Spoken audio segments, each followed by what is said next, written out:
First, we'll start up with an announcement.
Don't go back. You can be called anytime in the front.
Hope everyone is settled. We'll start. Okay. It gives me utmost pleasure in inviting you all to the second and the final day of the Startify event. Startify, for those of you who don't know, is an event which is jointly organized by Startup TN, School of Design Thinking, SBI, Sairam Institutions, and Center for Entrepreneurship Development, Anna University, for kindling the entrepreneurship inspirations of the young minds. On this day, we have multiple sessions lined up, so kindly brace yourself. And the first session will be a panel discussion centered on the topic, Recipe of Social and Inclusive Entrepreneurship. For this, I'd like to call upon the panelists onto the stage. Silvireka, CEO, Twisty Tales, Srimati Mageshwari, Secretary, Society for Rights of All Women with Disability, which is a disability services and support organization based in Chennai. Srimati Karpagam Mayavan, advocate and disability rights activist.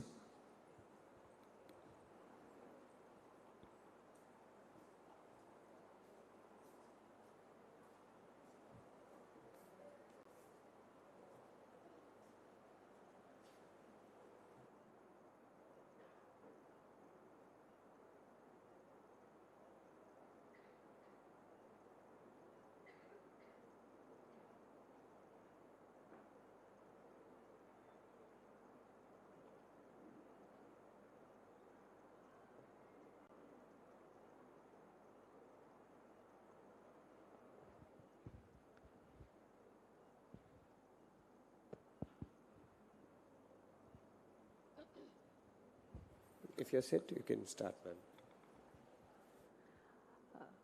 Good morning. We'll be bilingual, both English and Tamil. It's a very, very important topic. Entrepreneurship will be business oriented, profit oriented thinking, service, product. But there is something beyond that. Or a social element is added to the entrepreneurial concept. And inclusivity is what we have to think in every aspect of our business. We want to share. She has more experience in the field, so we'll give aspects, and both of us are into disability field, and we'll be covering more of disability related aspects in business ideas. So first basic, what is disability? Why you have to think about disability in your business model? Ma'am will explain to you. அனைவருக்கும் காலை வணக்கம். ரொம்ப சந்தோஷமா இருக்கு. First of all ஏன்னா inclusive பத்தி பிசினஸ்லயும் டிசபிலிட்டியை include பண்றதுக்காக ஒரு செஷன் இருக்கிறது ரொம்ப சந்தோஷமா இருக்கு. அதுக்கு ஆர்கனைஸ் பண்ண அண்ணா யூனிவர்சிட்டி இந்த டீமுக்கு ரொம்ப தேங்க்ஸ் பண்ணிக்கிறோம். ஏன்னா இன்னைக்கு ரொம்ப மார்ஜினலைஸ்டு பீப்புள் சொன்னால் அது டிசபிலிட்டி தான். எல்லாரும் சொல்லலாம், மற்ற கம்யூனிட்டியை சொல்லலாம், ஆனால் எங்களை பொறுத்த வரைக்கும் டிசபிலிட்டி தான் ரொம்ப மார்ஜினலைஸ்டாக நாங்கள் பார்க்குறோம். அதுலேயும் விமன் வித் டிசபிலிட்டின்னும் போது அவங்க இன்னும் என்ன சொல்கிறது, இன்னும் அவங்களுடைய நிலைமை ரொம்ப மோசமாக தான் இருக்கணும். ஏன்னா நாங்கள் களப்பணியில் நாங்கள் பார்த்ததில் அனுபவபூர்வமாக நாங்கள் சொல்கிறோம். நம்ம டிசபிலிட்டின்னு சொல்ல போனா இன்னைக்கு 21 வகையான டிசபிலிட்டியை நம்மளுடைய அரசாங்கம் வரையறுத்திருக்காங்க. அதுக்கான ஒரு சட்டமும் இருக்கு. இந்த 21 வகையான டிசபிலிட்டியை முதல்ல நம்ம தெரிஞ்சுக்கணும்னு நான் விருப்பப்படுறேன்.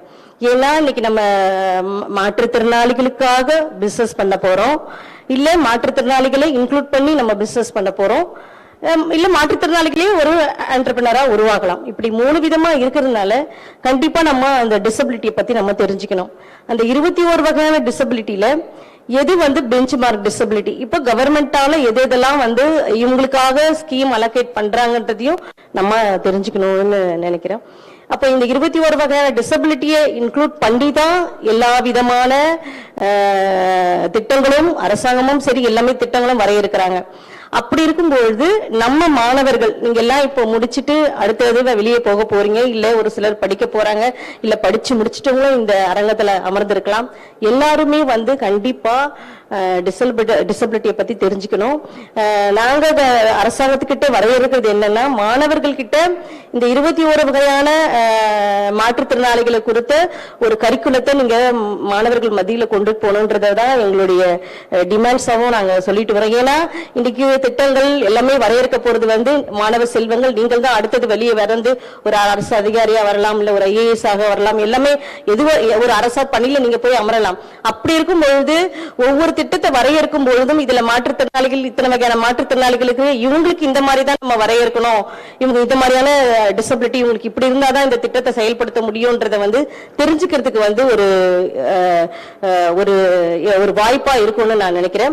அதை தவிர்த்து நீங்க இந்த திட்டத்தை நீங்க நம்ம அவங்கள திட்டத்தை கண்டெடுக்கிறதுக்கு நீங்க மாற்றுத்திறனாளிகளை பத்தி தெரிஞ்சுக்கிட்டா தான் நாளைக்கு நம்ம அதுக்கான நிதியை ஒதுக்குறதுக்கும் நமக்கு கரெக்டா இருக்கும். ஈவன் இது அரசாங்கத்துல மட்டும் இல்ல, நீங்க ஒரு தொழில் முனைவரா வரும்பொழுது இந்த திட்டத்தெல்லாம் நம்ம இப்ப தொழில் முனைவரா நீங்க ஒரு பிசினஸ் கொண்டு வரும்பொழுது மாற்றுத்திறனாளிகளை உள்ளடக்கி நீங்க அந்த பிசினஸ் தொடங்கும் போது இவங்களுக்கு இந்த மாதிரி ஃபெசிலிட்டி எல்லாம் இருக்கணும், அப்பதான் இந்த பிசினஸ் நம்ம வந்து அவங்களுக்கான ஃபெசிலிட்டி கொடுத்து அதுக்கான நீங்க நிதியை ஒதுக்கி நீங்க பயன்படுத்த முடியும்ன்றதையும் நாங்க தெரிவிச்சுக்கிறோம். அதர் தென் இப்ப நீங்க வந்து இந்த 21 வகையான டிசபிலிட்டியை பத்தி தெரியணும்னா இப்ப அதை பத்தி நான் எக்ஸ்பிளைன் பண்ணலாம். அது பெரிய ஒரு வாஸ்ட் ஏரியா. அதனால நீங்க வந்து இப்ப அதை பத்தி தெரியணும்னா நீங்க ஆர்பிடி ஆக்ட்ல போய் பார்க்கலாம். அதுல வந்து எல்லாமே நீங்க நெட்ல போய் பார்த்தா கூட எல்லாமே தெரியும். அந்த 21 வகையான டிசபிலிட்டி அதை நீங்க படிச்சு தெரிஞ்சுக்கணும்னு கேட்டுக்கிறேன். அதுக்கப்புறம் நீங்க வந்து இப்போ ஒரு மாற்றுத்திறனாளிகளுக்காக ஒரு தொழில் முனைவோர் ஆகணும் போது மத்திய மாநில அரசாங்கங்கள் வந்து நிறைய வந்து ஃபண்ட் கொடுத்திருக்கிறாங்க. அந்த ஃபண்டை நான் என்னன்றதை உங்களுக்கு இப்போ நான் சொல்ல போறேன். இப்போ வந்து PMRY லோனா இருக்கட்டும், மத்திய அரசாங்கம் இருக்கட்டும், மாநில அரசாங்கமாக இருக்கட்டும், 5 லட்சத்துலேருந்து 5 கோடி வரைக்குமே வந்து மாற்றுத்திறனாளிகளுக்காக பிஸ்னஸ் ஆப்பர்ச்சுனிட்டிக்காக லோன் இருக்கு. இது வந்து மாற்றுத்திறனாளியா இருக்கிறவங்க பிஸ்னஸ் தொடங்குறதுக்கு தான் இந்த லோன் இருக்கு. ஆனால் நீங்க வந்து மாற்றுத்திறனாளிகளுக்காக ஒரு ஒரு அவங்களுக்காக ஒரு பிஸ்னஸ் ஒரு தொடங்க போறீங்கன்னா லைக் வந்து இப்போ நீங்க வந்து ஒரு லைட் வெயிட் கேலிஃபரை கூட நீங்க ஒரு உதாரணமா சொல்லலாம். இன்னைக்கு யாருமே அந்த மாதிரியான ஒரு இதுவே இல்லை. லைட் வெயிட் கேலிஃபர்னும் போது ஆர்டிஃபிஷியல் லிம்ப், ஆர்டிஃபிஷியல் ஹேண்ட் அந்த மாதிரிலாம் இருக்குது. அதாவது கையே வந்து ஆக்சிடென்ட்லயோ இல்ல கை கால்கள் வந்து ஆக்சிடென்டால கட்டானவங்களுக்கு அந்த மாதிரியான இது இருக்கு. இதே இப்ப நான் நடந்து வந்தேன் இல்லையா, இப்ப என்ன மாதிரி இருக்கு உங்களுக்கு, எனக்கு கேலிஃபர் வந்து டாக்டர் ரெஃபர் பண்ணாங்க. அந்த கேலிஃபர் ரொம்ப வெயிட்டா இருக்கணும், என்னால் நான் போட மாட்டேன். இதுதான் வந்து நான் சந்திக்கிற ஒரு சேலஞ்சஸா பாக்குறேன். அப்போ லைட் வெயிட் கேலிஃபர்ஸ் எல்லாம் எப்படி நமக்கு உருவாக்கணும், நீங்க அதை கண்டிப்பா அதுக்கான ஒரு இதுவை நீங்க இது பண்ணணும்னு நாங்கள் கேட்டுக்கிறோம். ஏன்னா இது நீங்கள் பண்ணலாம். இதுக்கான உங்களுக்கு இப்போ நீங்கள் இந்த மாற்றுத்திறனாளிகளுக்காக நான் பிஸ்னஸ் தொடங்க போகிறோம் போது நீங்கள் சொல்லலாம். இதுக்கான மானியமும் நம்ம கவர்மெண்ட் கிட்ட நம்ம அந்த திட்டங்களில் ஸ்கீமில் இருக்குது, அதையும் நீங்கள் பெறலாம். அதே மாதிரி வந்து ஃபார் எக்ஸாம்பிள் இதை தான் சொல்கிறேன், இதே ஒரு விமன் வித் டிசபிலிட்டிக்காக ஒரு அவங்களுக்கான ஒரு தொழில் நம்ம உருவாக்கணும்னா இன்னைக்கு எல்லாருமே வந்து ஆர்த்தோன்றது வந்து ஓரளவு 1996 குறைஞ்சி போச்சு. ஏன்னா இன்னைக்கு ஆர்த்தோன்றது வந்து 7 கேட்டகரி ஆர்த்தோவா வந்து நம்ம அரசாங்கம் வந்து வரையறுத்துட்டாங்க. அதுதான் அந்த 21 டிசபிலிட்டியில 7 டிசபிலிட்டியை வந்து ஆர்த்தோன்னு கொண்டு வந்துட்டாங்க. அதாவது ஆக்சிடென்ட்ல தண்டுவடம் பாதிக்கப்பட்டவங்க, தொழுநோயிலிருந்து மீண்டவங்க, அப்புறமா மல்டிபிள் குளோரோசிஸ் தசை சிதைவு நோய், இவங்களெல்லாம் வந்து ஆர்த்தோன்ற கேட்டகரியில வந்து இவங்க கொண்டு வந்துட்டாங்க. அப்படின்னும் பொழுது நம்ம ஆர்த்தோ வந்து ஓரளவு வந்து குறைஞ்சி போச்சு. இப்போ பை ஆக்சிடென்டல் அவங்களுக்காக நம்ம பிஸ்னஸ் எப்படி ஆர்த்தோக்காக நம்ம பிஸ்னஸ் கொண்டு வரணுன்றது அப்படி பார்க்கலாம். இன்னொன்று வந்து விஷுவலி இம்பேர்டுக்கு வந்து இன்னைக்கு நிறைய வந்து பார்ஷியலி பிளைண்டா இருக்காங்க, ஃபுல் டோட்டலி பிளைண்டா இருக்காங்க. இப்போ அவங்களுக்கு எந்த மாதிரியான நம்ம பிஸ்னஸை நம்ம கொண்டு வரணுன்றதை நம்ம யோசிக்கலாம். இப்போ இன்னைக்கு பாருங்க, நிறைய பேருக்கு வந்து டோட்டலி பிளைண்டா இருக்கிறவங்களுக்கு அவங்களால வந்து இன்னைக்கு நிறைய வந்து கம்ப்யூட்டர் சாஃப்ட்வேர் போட்டு அவங்க ஒர்க் பண்றாங்க. ஆனா அது எந்த அளவுக்கு எவ்வளோ கம்பெனிஸ் அதை வந்து சக்சஸ்ஃபுல்லா பண்றாங்கன்னு தெரியல. எத்தனை அந்த மாதிரி விஷுவல் இம்பேர்ட் வந்து ஒர்க் பண்றாங்கன்றது நம்ம பார்த்தோம்னா அது ரொம்ப மைனூட்டா ஒரு 2% கூட இருக்காதுன்றது தான் எங்களுடைய இது. அந்த மாதிரி இருக்கும்போது ஏன் நம்ம இன்னைக்கு வந்து இயரிங் இம்பேர்டும் விஷுவல் இம்பேர்டு தான் அடுத்த தலைமுறையை வந்து டிசபிலிட்டியாவே இருக்க போறாங்க. அதை தவிர்த்து ஸ்பெஷல் சில்ட்ரன் இருக்க போறாங்க. நம்ம இது இருக்க போறாங்கன்றது நம்ம வரவேற்கல. நம்ம இதெல்லாம் இருக்கக்கூடாதுன்றதுக்காக நாங்கள் அவேர்னஸ் நிறைய பண்ணிட்டு இருக்கோம். அதை நீங்களும் பண்ணலாம். பட் இருந்தாலும் இப்போ பிறந்த குழந்தைங்க அடுத்த தலைமுறையில் அவங்க இளைஞர்கள், இன்னும் ஒரு 15 வருஷம் 18 வருஷம் போனால் அவங்க இளைஞர்கள். அப்போ அவங்களுக்கான என்ன நம்ம பிசினஸ் நம்ம கொண்டு வரலாம் அப்படின்றத நம்ம யோசிக்கலாம். அதே மாதிரி இயரிங் இம்பேர்டு, அதுக்கு செவித்திறன் குறைபாடுடைய மாற்றுத்திறனாளிகள், அவங்களுக்கு நீங்க பிசினஸ் பார்க்கணும்னு போனீங்கன்னா அவங்களால கம்யூனிகேஷன் தான் ப்ராப்ளம். அப்போ கம்யூனிகேஷன் ப்ராப்ளம் போது அவங்களுக்கு சைகை மொழி ரொம்ப மேண்டிட்டரியா வேணும். கட்டாயம் வந்து அவங்களுக்கு சைகை மொழி வேணும். இன்னைக்கு நம்ம சைகை மொழியை நாங்கள் வேணும்ன்றதை வந்து கவர்மெண்ட் கிட்ட நாங்கள் வலியுறுத்தி தான் வரோம். அதனுடைய வலியுறுத்தினுடைய வெளிப்பாடு தான் இன்னைக்கு அரசு அலுவலகங்களை, அரசு நிகழ்வுகளை இன்னைக்கு ஒரு சைகை மொழிபெயர்ப்பாளர் அந்த ஸ்டேஜில் இருந்து அவங்களுக்கு என்ன அதிகாரிகள் என்ன பேசுறாங்க, முதலமைச்சர் என்ன பேசுறாங்கன்றத சொல்றாங்க. ஆனா அது பத்தாது, விரல் விட்டக்கூடிய எண்ணக்கூடிய இடத்துல தான் இருக்கிறாங்க. ஏன் நீங்க ஒரு சைகை மொழி ஒரு அதுக்கான ஒரு கிளாஸை கூட நீங்க தொடங்கலாமே. இதுவும் ஒரு தொழில் முறை, ஒரு தொழில் தானே. அது அவங்களுக்கான ஒரு வகுப்பு வகுப்புகளை அவங்களை எப்படி சைன் லாங்குவேஜரை உருவாக்கணும் அப்படின்றதே நீங்கள் இது பண்ணலாம். அதே மாதிரி இன்னைக்கு அவங்களுக்குள்ள ஒரு கம்யூனிகேஷன் கேப் என்னன்னா இந்த சைகை மொழி தான். ஏன்னா அவங்க வந்து 2 விதமாக படிச்சுட்டு வராங்க. வெறும் லிப் ரீடிங் வந்து அந்த இதில் மட்டும் பண்ணால் வெறும் வாய் அசைவை மட்டும்தான் பார்த்து அவங்கள சொல்லுவாங்களே தவிர அவங்களுக்கு தெரியாது. ஒரு சிலர் அதனால தான் நம்ம சைகை மொழியை ஸ்டாண்டர்டாக கொண்டு வரணும்னு சொல்கிறோம். அதே மாதிரி அவங்களுக்குள்ளே இருக்கிறது இன்னொரு 2 சேலஞ்ச் என்னென்னா லாங்குவேஜ். ஒன்று தமிழில் படித்தாங்கன்னா தமிழ் மட்டுமே படிப்பாங்க, இங்கிலீஷில் படித்தாங்கன்னா இங்கிலீஷில் படிப்பாங்க. இந்த 2 பிரச்சனை இருக்கிறதுனால தான் அவங்களுக்கு வேலை வாய்ப்பு கிடைக்கிறதுல ரொம்ப சேலஞ்சஸை நாங்கள் ஃபேஸ் பண்ணுறோம். ஏன்னா அவங்களுக்குள்ள ஒரு பெரிய சேலஞ்சஸ் என்னென்னா அவங்களுக்கு வேலை வாய்ப்பு கிடைக்கிறது கிடையாது. நாங்கள் எவ்வளவோ ட்ரை பண்ணி அவங்கள வந்து பிளேஸ் பண்ணி ஒரு டேட்டா என்ட்ரி ஆப்ரேட்டரோவோ என்னவோ நம்ம வாங்கி கொடுத்தாலும் அவங்க அந்த இடத்துல இருக்கிறது கிடையாது. ஏன்னா அவங்களுக்குள்ள அந்த கம்யூனிகேஷன், அந்த எம்ப்ளாயருக்கும் உள்ள அந்த கம்யூனிகேஷன் வந்து அவங்களுக்குள்ள கிடையாது. நம்ம இந்த இவங்களுக்கான நம்ம இப்போ இவங்களுக்கான தொழிலை நம்ம எப்படி கொண்டு வரலாம் அப்படின்றதையும் நம்ம யோசிக்கணும். அப்புறமா வந்து விமன் வித் டிசபிலிட்டிக்காக நம்ம இன்னைக்கு எல்லா இடத்துலையும் பெண்கள் வந்து வேலை பண்றாங்க. அப்போ பெண்களுக்காக என்னென்னலாம் ஃபெசிலிட்டி நம்ம செஞ்சு கொடுக்க போறோம் அப்படின்றதையும் நம்ம யோசிச்சு தொழில் பண்ணணும். இன்னும் நிறைய தகவல்களை கற்பகம் சொல்வாங்க. ஆக்சுவலி இப்போ மேடமே வந்து நிறைய பிஸ்னஸ் ஐடியாஸ் கொடுத்துருக்காங்க. என்னென்ன டிஃபிகல்ட்டிஸ் என்னென்ன பர்சன் வித் டிசபிலிட்டி ஃபேஸ் பண்ணுறாங்க, எங்கெங்கெல்லாம் அவங்களோட சேலஞ்சஸ் லேப்ஸஸ் இருக்குது அப்படின்றத பார்த்து அந்த இடத்துல ஒரு கேப்பை ஃபில் பண்ணுறதுக்கு டெக்னாலஜி யூஸ் பண்ணி ஒரு பிஸ்னஸ் மாடலை க்ரியேட் பண்ணலாம் அப்படின்னு சொல்லிட்டு. யூஸ்வலி ஏன் டிசபிலிட்டி ரிலேட்டடாக யாருமே வந்து பிஸ்னஸை பற்றி யோசிக்க மாட்டாங்க அப்படின்னா மார்க்கெட் வந்து ரொம்ப கம்மி, யார் வந்து அவ்வளோ காசு கொடுத்து ஒரு அசிஸ்டிவ் டிவைசஸ் வாங்க போகிறாங்க அப்படின்னு சொல்லிட்டு யோசிக்கிற ஒரு சுச்சுவேஷன் தான் இருக்குது. பட் ஆனால் பார்த்தோன்னா கிட்டத்தட்ட இப்போ 2011 சென்சஸ் படி பார்த்தா 2.1% தான் வந்து பர்சன் வித் டிசபிலிட்டி. பட் இப்போ 21 different categories of disability include பண்ணி இருக்கிறதுனால the market of your product is very very large. கிட்டத்தட்ட 10 to 15% of the population வந்து people with disability. இது வந்து having some conditions coming under the rights of person with disability act. இதை தவிர old age, ஒரு pregnant women இதெல்லாம் பார்த்தோம்னா temporary disability. நான் சொல்றது எல்லாம் வந்து permanent disability under the act. இதை தவிர டெம்பரரி டிசபிலிட்டி இருக்கு. So the market is very big. So social entrepreneurship தான் வந்து நெக்ஸ்ட் ஃபேஸ் ஆஃப் பிஸ்னஸ் மாடலாகவே இருக்க போகிற ஒரு பீரியட் இது. ஸோ இப்போ மேம் சொன்ன மாதிரி different categories of disability different ப்ராப்ளம்ஸை வந்து ஃபேஸ் பண்ணுறாங்க. இப்போ ஆர்த்தோபெடிக்கலி சொல்லும்போது அவங்க வந்து லைட் வெயிட் கேலிப்பர் சொன்னாங்க. இங்கே நம்ம அண்ணா யூனிவர்சிட்டி இன்குபேஷன் சென்டர்லேயே வந்து there was a project. Wheel சேரே வந்து அப்படியே ஈவன் தோ அவங்களால வாக் பண்ண முடியலனாலும் வீல் சேரில் உட்காந்துட்டு அப்படியே அவங்களே அந்த வீல் சேரை வச்சு மூவ் பண்ணி நடந்தே போகக்கூடிய அளவுக்கு வந்து ஒரு மாடலை கிரியேட் பண்ணி இப்போ ஒரு ப்ரோட்டோடைப் ரெடி பண்ணியிருந்தாங்க. ஸோ நீங்கள் ஏதாச்சும் ஒரு பிஸ்னஸ் மாடலை கிரியேட் பண்ணணும்னா ஏதாவது ஒரு ஸ்பெசிஃபிக் ஏரியா ஆஃப் டிசபிலிட்டியை சூஸ் பண்ணிக்கலாம். ஆர்த்தோபெடிக்கலி இல்லைனா வந்து விஷுவல் இம்பேக்ட்னு பார்க்கும்போது நானே வந்து நிறைய டிஃபிகல்ட்டிஸ் ஃபேஸ் பண்ணியிருக்கேன். என்னோட டிஃபிகல்ட்டி என்னோட கேப்ஸே வந்து நான் நிறைய பிஸ்னஸ் ஐடியாவாக கொடுத்துருக்கேன். பட் அதுக்கான ஒரு அவுட்புட் நான் பார்க்கல. நிறைய இப்போ வந்து பிளைண்ட் அப்படின்னும் போது அவங்களால ஸ்க்ரீன் ரீடிங் சாஃப்ட்வேர்ஸ் வந்து ஈஸியாக யூஸ் பண்ண முடியும். பட் இதுவே ஒரு லோ விஷன் பார்ஷியலி சைட்டட்னா அவங்களுக்கு அந்த சாஃப்ட்வேர் யூஸ் பண்ணுறது கொஞ்சம் டிஃபிகல்ட்டி ஃபேஸ் பண்ணுவாங்க. ஸோ நான் how I read is change the contrast, zooming option, இதெல்லாம் ஒரு புக்குனா I scan it and read. அந்த இடத்துல என்ன டிஃபிகல்ட்டி இருக்கும் அப்படின்னா I can not go to the exact page numbers or the word I want to search. So அந்த மாதிரி அந்த சர்ச் ஃபெசிலிட்டி வச்சு ஒரு சாஃப்ட்வேர் கிரியேட் பண்ணலாம். இந்த மாதிரி இருக்கு. ஹியரிங் இம்பேர்ட் அவங்க சொன்ன மாதிரி sign language is one big aspect. So ஆட்டோமேட்டிக்காக வந்து வாய்ஸை வந்து சைன்ஸாக மாற்றி அவங்களுக்கு வந்து ஈவன் பேசும்போது அதை யூஸ் பண்ணிக்கக்கூடிய அளவுக்கு கூட டெக்னாலஜி டெவலப் பண்ணலாம். அதே மாதிரி இப்போ ஆர்த்தோபெடிக் விஷுவல் இம்பேர்ட் பார்க்கும்போது கிளாஸஸ்லேயே வந்து அவ்வளோ இம்ப்ரூவ்மெண்ட்ஸ் வருது.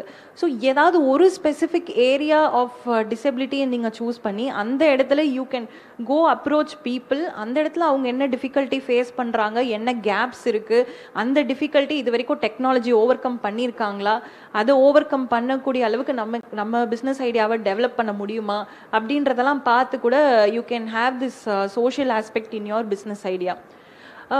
மேம் சொன்ன மாதிரி there are 3 different aspects. ஒன்று வந்து disability model in what you are doing. Many of you are outside the community, disability இல்லாத ஒரு non-disabled community. So நீங்கள் you can approach and do them. So ஒரு disable person பொதுவாக என்ன மாதிரியான ஒரு ஆண்டர்ப்ரனராக ஆகணும் அப்படின்னா they face very very huge difficulty. இப்போ ஒரு ஐடியா இருக்குது, ஒரு இன்வெஸ்டர் கிட்ட பிச் பண்ண போகணும் அப்படின்னாலும் அவங்களால முடியாது. த இன்வெஸ்டர் வில் பி ப்ரிஜுடைஸ்ட், இவங்களால முடியுமா முடியாதா அப்படின்னு சொல்லிட்டு ஒரு யோசனை வந்துடும். So I want to ask you, இப்போ யாராவது ஒரு பிஸ்னஸ் ஆரம்பிக்கணும், ஒரு பர்சன் வித் டிசபிலிட்டி இருக்காங்க அப்படின்னா what are the general difficulty, அவங்க ஃபேஸ் பண்ணுற டிஃபிகல்ட்டிஸ் என்னென்ன? இப்போ அவங்க ஒரு பிஸ்னஸ், இப்போ அவங்க நல்லா இவர் கேள்வி கேட்டாங்க, அவங்க என்ன மாதிரியெல்லாம் சேலஞ்சஸை ஃபேஸ் பண்ணுறாங்க அப்படின்ட்டு. இப்போ அவங்க ஒரு தொழிலை தொடங்கும் போது அவங்களுக்கு ஃபஸ்ட்டு வந்து லோன் கிடைக்கிறதுல ஃபர்ஸ்ட் சேலஞ்சஸை ஃபேஸ் பண்ணுவாங்க. ஒரு டிசபிலிட்டிக்காக இன்னைக்கு எல்லாமே அரசாங்கம் சொல்றாங்க, நானே சொன்னேன் 5 கோடி 5 லட்சத்துலேருந்து 5 கோடி வரைக்கும் 50 கோடி வரைக்குமே வந்து பிஸ்னஸ் பண்ணுறதுக்கு கவர்மெண்ட்ல இருக்கு, ஸ்கீம்ஸ் இருக்கு.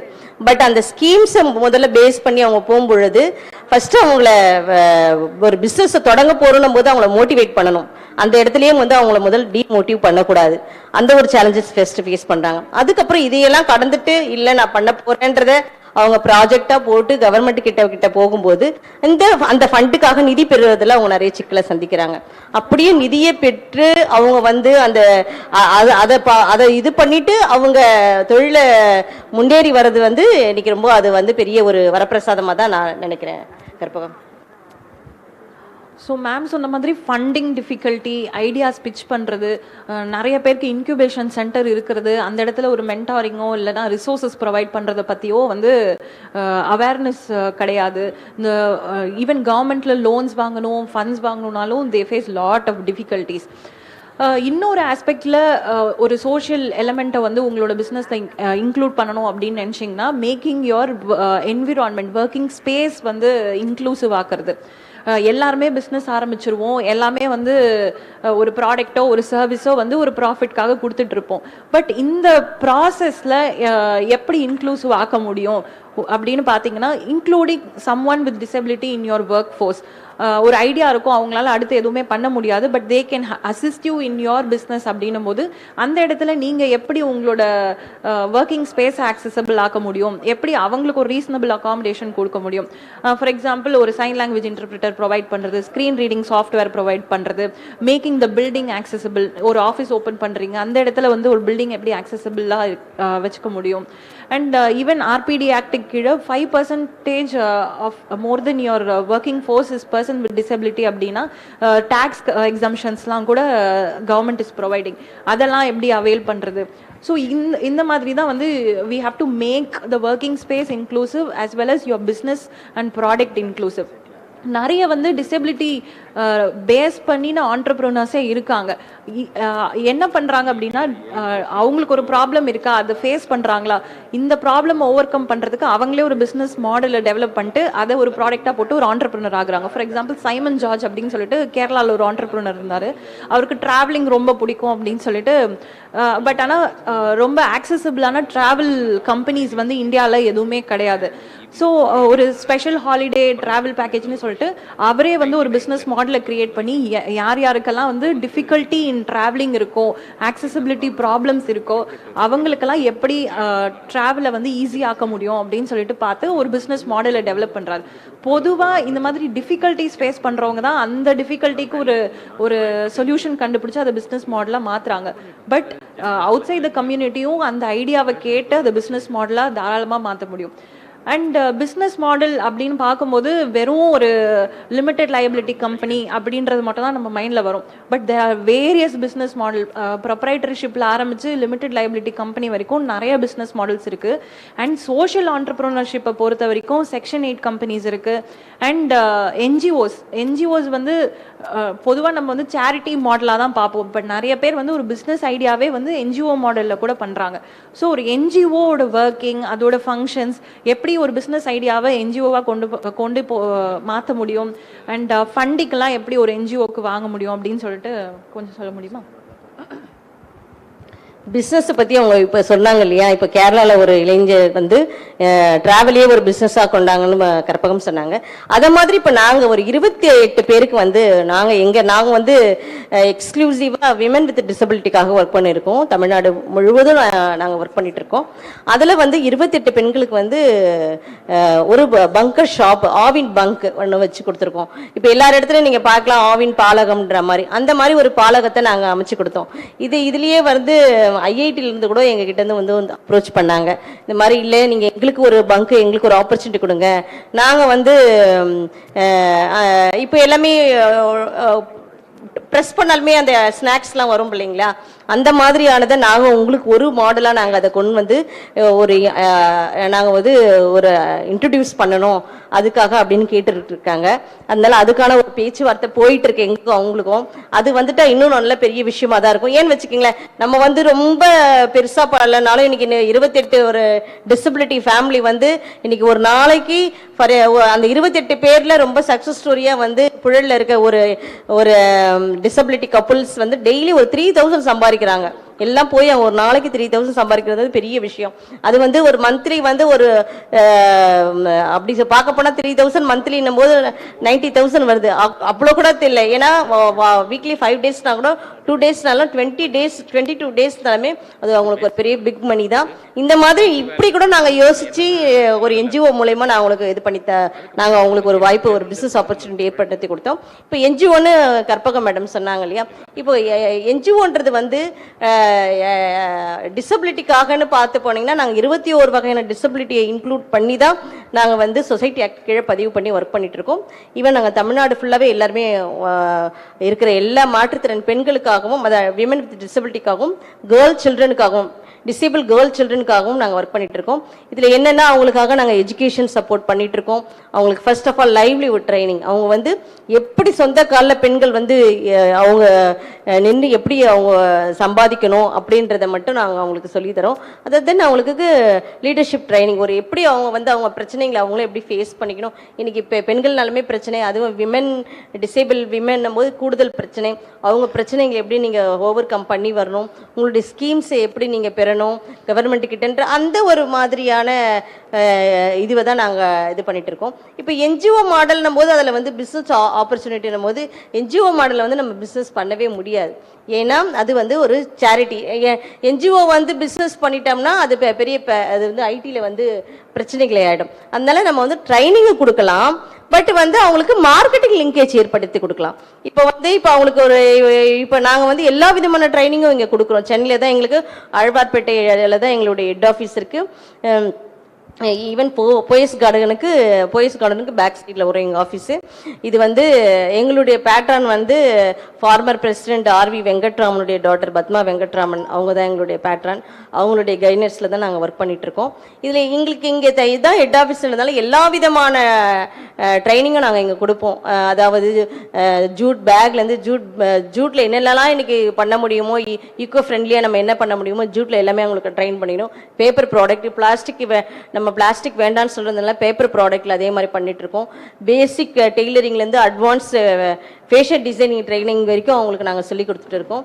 ஈவன் இது வந்து சென்னையில் இது பண்ணிட்டு இருக்கோம். இதே ஒவ்வொரு டிஸ்ட்ரிக்டும் ஒவ்வொரு விதமான பொருள் அங்கே வந்து சேல்ஸ் ஆகும். ஃபார் எக்ஸாம்பிள் கடற்கரை மாவட்டங்கள்லாம் வந்து சங்குலாம் ரொம்ப இதுவாக இருக்கும். அப்போ அந்த சங்குலேருந்து எப்படி அவங்களுக்கு ட்ரைன் பண்ணி அதை எப்படி அவங்கள ஒரு ஆண்டர்பிரனராக அந்த ட்ரைனிங் கொடுத்து எப்படி அவங்களுக்கு மார்க்கெட்டிங் லிங்கேஜ் பண்ண முடியும் அப்படின்றத வந்து நான் உங்களுக்கு அதை மாதிரி சொல்லியிருக்கோம். அதே மாதிரி தூத்துக்குடியிலலாம் பார்த்தீங்கன்னா நிறைய வந்து ஃபிஷ் அங்கே இருக்கும். அந்த ஃபிஷ்ஷில் எப்படி ஊறுகாய் பண்ணுறது அப்படின்றத மாதிரி ட்ரைனிங் அந்த ஏரியா பெண்களுக்கு அந்த இடத்துல நாங்கள் அவங்களுக்கு மாதிரி ட்ரெயின் பண்ணி அவங்கள வந்து ஒரு ஆண்டர்பிரனராக அந்த மாதிரி அதாவது அவங்களுக்கு ட்ரெயின் பண்ணி கொடுத்துட்டு அவங்களுக்கு மார்க்கெட்டிங் லிங்கேஜ் மட்டும் நாங்கள் பண்ணி தருவோம். அதர் தென் நாங்கள் ஈவினிங் எல்லா இடத்துலையும் நாங்கள் ஸ்டால் கேட்டு அந்த ஸ்டாலில் வந்து இப்போ ஒரு இடத்துல ஒரு ஸ்டால் கிடைக்குதுன்னா மற்ற அந்த ஃபார் எக்ஸாம்பிள் இப்போ சென்னையில் ஸ்டால் கிடைச்சுன்னா சென்னை, திருவள்ளூர், காஞ்சிபுரம், செங்கல்பட்டு இந்த 4 மாவட்டத்தில் இருக்க பெண்கள் அந்த ஸ்டால் யூஸ் பண்ணிக்கிற மாதிரி நாங்கள் ஏற்பாடு பண்ணி தருவோம்.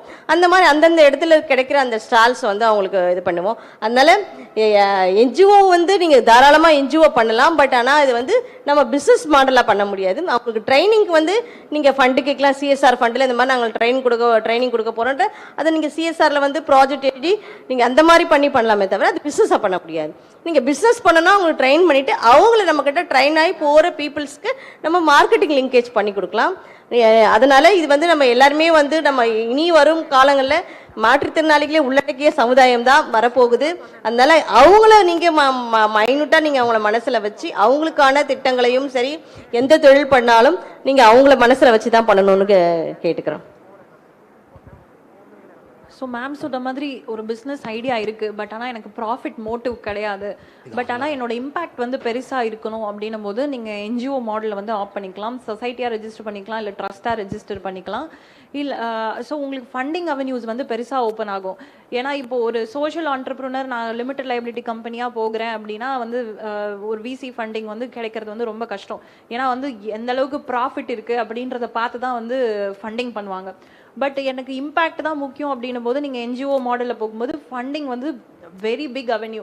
கவர்மெண்ட் கிட்ட இருந்து நீங்கள் ஃபண்டிங் வாங்கலாம். As ma'am said CSR funding is very very wide now. கரெக்டான கனெக்ஷன்ஸ் வச்சு கரெக்டான ப்ராஜெக்ட் ப்ரப்போசலை நம்ம கொடுக்குறோம் அப்படின்னா we get good CSR funds. அது மூலயமா நம்மளுக்கு இம்பேக்ட் அப்படிங்கிறது ரொம்ப பெருசாகவே இருக்கும். So we are also open to questions. இது ரிலேட்டடாக வந்து ஏதாவது கொஸ்டின்ஸ் இருந்தால் கூட we are ready to address. இப்போ நாங்கள் நிறைய பேசிட்டோம் இல்லையா, நீங்கள் ஏதாவது கேட்டால் எங்களுக்கு கொஞ்சம் என்ன மாதிரி இடத்துல உங்களுக்கு டவுட் வருதுன்றதை கிளாரிஃபை பண்ணுறது எங்களுக்கு கரெக்டாக இருக்கும். Ma'am, I am opening with questions. CSR fund சொன்னீங்கல்ல, so to attract to win a project proposal from CSR funding there are so many items listed already. அது பார்த்துக்கலாம் அப்ளை பண்ணும்போது. பட் அது எந்த மாதிரியான ப்ராஜெக்ட் ப்ரப்போசல் வந்து how to right a winning project proposal, அது என்ன டிப்ஸ் ஏதாவது இருக்குமா? அதாவது இப்போ ஒவ்வொரு கம்பெனியும் ஒவ்வொரு நார்ம்ஸ் வச்சிருப்பாங்க. ஒரு சிலர் கம்பெனி வந்து நான் எஜுகேஷனுக்கு தான் சப்போர்ட் பண்ணுவேன், இல்லை நான் ஹெல்த் ஆஸ்பெக்ட்ஸில் தான் சப்போர்ட் பண்ணுவேன், இல்லை என்வாயர்மெண்ட்டுக்கு சப்போர்ட் பண்ணுவேன்னு அவங்களுடைய கம்பெனி நார்ம்ஸ் இருக்கு. ஃபர்ஸ்ட் நம்ம அந்த சிஎஸ்ஆரோடைய டேர்ம்ஸ் அந்த அவங்களுடைய நார்ம்ஸ் என்னன்றதை படித்து பார்த்துக்கணும். இது நம்ம எலிஜிபிள் ஆகுமா? இப்போ நம்ம வந்து இப்போ என்ஜிஓன்னு நம்ம ஆரம்பிக்கும் பொழுது நமக்கான ஒரு மிஷன் இருக்கும் இல்லையா, அது அந்த இது மிஷன் எந்த சிஎஸ்ஆர் கம்பெனி நமக்கு செட் ஆகுமோ அதை வச்சு தான் நம்ம ஃபண்டு கேட்க முடியும்.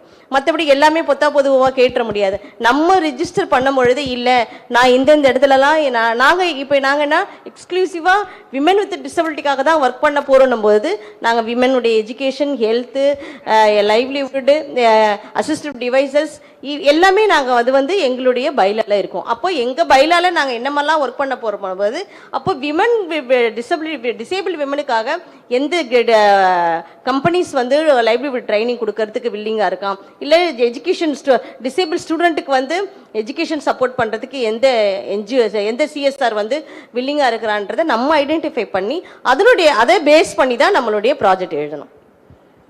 Ma'am, adding to what Maheswari ma'am set, first portfolio, கம்பெனியோட போர்ட்ஃபோலியோ என்ன மாதிரியான ப்ராஜெக்ட்ஸ் வந்து சப்போர்ட் பண்ணுறாங்க அப்படின்றத பார்க்கணும். உங்களோட ப்ரப்போசலில் வந்து what is the exact project you are doing, அதோட இம்பேக்ட் என்ன, நம்பர் ஆஃப் பெனிஃபிஷியரிஸ். ஏன்னா எதுக்காக சிஎஸ்ஆர் கொடுக்குறான், one of the important thing for CSR is branding. அவனோட பிராண்டு உங்களோட ப்ராஜெக்ட் மூலமா எப்படி வெளில வரும் அப்படின்றத அவங்க கண்டிப்பாக பார்ப்பாங்க. So your proposal must show how much of benefit or impact it creates and how that particular companies brand can be incorporated and brought out through the CSR project அப்படிங்கிறது is a very important aspect. Ma'am, to add to that, இந்த CSR ஃபண்ட்ஸ்க்காக proposal நம்ம எழுதும்போது என்ன difficulty இருக்கும், எங்கே வந்து reject ஆக சான்ஸ் இருக்குது, எந்த பாயிண்ட்ல நம்மளை ரிஜெக்ட் பண்ணுவாங்க? அதுதான் அவன் நம்ம கேட்குறது எல்லாமே இருக்கணும். அவன் எல்லாமே கேட்பான். உங்களுக்கு வந்து நீங்கள் ஒரு என்ஜிஓன்னும் போது 80G இருக்குதா, 12A இருக்கா, நீங்கள் கரெக்டாக 3 வருஷம் ஆடிட் ரிப்போர்ட் கரெக்டாக ஃபைல் பண்ணி இன்கம் டேக்ஸில் நீங்கள் எல்லாமே பண்ணியிருக்கீங்களா, அதை தென் உங்களுடைய அந்த 3 வருஷம் ஆக்டிவிட்டீஸே அவன் பார்ப்பான். எப்போவுமே ஒருத்தர் புதுசாக ஃபண்ட் பண்ணும்போது நீங்கள் லாஸ்ட் 3 இயர்ஸ் என்னமெல்லாம் பண்ணியிருக்கீங்க, உங்கள் ஆக்டிவிட்டீஸை நீங்கள் அங்கே சப்மிட் பண்ணி ஆகணும். 3 வருஷம் ஆனுவல் ரிப்போர்ட்டை அவனுக்கு சப்மிட் பண்ணும்போது இதெல்லாம் பார்த்து எல்லாமே கரெக்டாக இருக்கா அப்படின்னு பார்த்துட்டு அதாவது நம்ம நேரில் விசிட் பண்ணவும் வருவாங்க, நம்மளுடைய என்ஜிஓவோடைய வந்து விசிட் பண்ணுவாங்க, இவங்க எப்படி இருக்காங்கன்னுட்டு. அதெல்லாம் பார்த்துட்டு எல்லாமே கரெக்டாக இருந்தால் அக்செப்ட் பண்ணிக்குவாங்க. ஸோ அது 3 இயர்ஸ்ங்கிறது மேண்டேட்ரியா? கண்டிப்பா கண்டிப்பா தான் வந்து ஆமா. எப்பவுமே நீங்க வந்து இப்போ இந்த 80Gலாம் நீங்க வாங்கணும்னா கண்டிப்பா நீங்க 1 வருஷமாவது அமைப்பை வந்து ரன் பண்ணீங்க. ஒரு ஆர்கனைசேஷன் ஆரம்பிச்சு ஒரு 12-15 டேஸ்ல வந்து பேன் நம்பர் வாங்கலாம். அதுக்கப்புறம் 1 இயர் கண்டிப்பா நீங்க ஒரு ப்ரோக்ராம் நடத்தி அதெல்லாம் பண்ணிட்டு ஒரு ஆடிட் ஃபைல் பண்ணணும். அந்த அக்கௌண்ட் ஒரு என்ஜிஓக்குன்னு ஒரு அக்கௌண்ட் இருக்கு இல்லையா, அந்த அக்கௌண்ட்ல தான் நம்ம மணி எல்லாமே வாங்க போறோம். அதுல வந்து இப்போ நீங்கெல்லாம் வந்து நாங்க சொசைட்டி ஆக்ட் கீழே பதிவு பண்ணதுனால எங்ககிட்ட மெம்பர்ஸ்க்கு வந்து சப்ஸ்கிரிப்ஷன் வாங்குவோம். அப்போ அந்த அமௌண்ட் எல்லாம் நம்ம அந்த அக்கௌண்ட்ல போட்டு அதுக்கப்புறம் தான் அதை வெளியில அந்த மணி எடுத்து செலவு பண்ண முடியும். அந்த மாதிரி எடுக்கிறது அப்போ நம்ம அந்த ஆடிட் ரிப்போர்ட்டை நம்ம காமிச்சாதான் அவன் கரெக்டா இருக்கும். அதுக்கப்புறம் தான் நம்ம 80Gக்கு அப்ளை பண்ண முடியும். அதுக்கப்புறம் 3 வருஷம் பொறுத்து தான் 12Aக்கே நம்ம அப்ளை பண்ண முடியும். இவ்வளோ நார்ம்ஸ் இருக்கு. அதனால எடுத்தவொடனே சிஎஸ்ஆர் எடுத்தவொடனே நம்ம ப்ராஜெக்ட் வந்து அப்ரோச் பண்ணது சின்னதாக நம்ம வந்து அதுக்குன்னு லைக் மைண்டட் பீப்புள் கிட்ட டொனேஷன் வாங்கி நம்ம கொஞ்சம் ஒரு 1 இயர் 2 இயர்ஸ்க்கு நம்ம அதை ரன் பண்ணிக்கலாம். மேம் இதில் இந்த சோஷியல் ஆண்டர்பிரினர்ஷிப்பில் என்ஜிஓ வந்து ஒரு பெரிய ஒரு டிக்கெட். பட் நிறைய ஸ்டூடெண்ட்ஸ்க்கு நிறைய நம்மளை மாதிரி ஏஜ் குரூப் பீப்புளுக்கே ரொம்ப அவேர்னஸ் இருக்க மாட்டேங்குது சோஷியல் ஆண்டர்பிரினர்ஷிப் இந்த என்ஜிஓ ரிலேட்டடாக ஆக்டிவிட்டீஸ் பண்ணுறதுக்கு. நிறைய பேர் என்ன நினைக்கிறோம், நிறைய ஆடியன்ஸ் என்ன நினைக்கிறாங்கன்னா, என்ஜிஓ பண்ணுறதுனா வந்து நம்மளுக்கு ஒன்றும் அதில் வந்து ஏர்னிங்ஸ் இருக்காது அப்படிங்கிறது வந்து ஒரு பெரிய ஒரு மித்தாக இருக்குது. ஸோ இது பற்றி நீங்கள் ஏதாவது சொல்ல? கண்டிப்பாக ஏர்னிங்ஸ் கிடையாது. நான் எல்லாருக்கும் இந்த இடத்துல ஒன்று சொல்ல விரும்புகிறேன். மேடம் நல்ல ஒரு கொஸ்டின் கேட்டாங்க. நான் ஒரு இடத்துல ஒர்க் பண்ணுறேன்.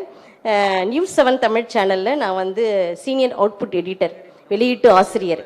இப்போ நான் இன்னைக்கு என்னுடைய ஒர்க்கு லீவ் போட்டு தான் நான் இன்னைக்கு இந்த மீட்டிங் வந்து கலந்துருக்கேன். ஏன்னா இந்த மாதிரி வந்து இது வந்து நம்ம சர்வீஸ்ன்றது வந்து நம்ம அவனுடைய இதை வந்து ஒரு பிஸ்னஸ் மாடலாகவே என்ஜிஓவை பார்க்கக்கூடாது. அதனால தான் நான் வெரி ஃபர்ஸ்ட் டே சொன்னேன், என்ஜிஓ வந்து பிஸ்னஸ் மாடல் கிடையாது, இது ஒரு சர்வீஸ். எல்லாருமே வந்து நாங்கள் வந்து எப்படின்னா இன்னைக்கு நாங்கள் எவ்வளோ கஷ்டப்பட்டு இந்த இடத்த ரீச் பண்ணமோ அதே மாதிரி இந்த மாதிரியான மாற்றுத்திறன் பெண்களுக்காக சர்வீஸ் பண்ணுறதுக்காக தான் நாங்கள் இந்த அமைப்பை உருவாக்கணும். எங்கள் அமைப்பை வந்து ஒரு பார்க்கு, அடையார் மலர் ஹாஸ்பிட்டல் ஆப்போசிட்ல இருக்க பார்க்கில் உட்காந்து நாங்கள் பிளான் பண்ணி அப்படியே டெவலப் பண்ணி இன்னைக்கு நாங்கள் ஆழ்வார்பேட்டையில் ஒரு 1200 ஸ்கொயர் ஃபீட்டில் நாங்கள் ஒரு ட்ரைனிங் சென்டர் வச்சுருக்கிறோன்னா எங்களுடைய ஹார்ட் ஒர்க்கு தான். ஏன்னா நாங்கள் ஒரு 5 பெண்கள் வந்து இன்னைக்கு நாங்கள் எல்லாருமே வந்து டிசேபிள் விமன் தான், நாங்கள் எல்லாம் சேர்ந்து இந்த மாதிரி பண்ணோம். இது வந்து நம்ம சர்வீஸ் பண்ணுறதுக்காக தான். இதில் வந்து நம்ம ஏர்னிங்கிறது வந்து பார்க்கவும் முடியாது, நம்ம எடுக்கவும் கூடாது.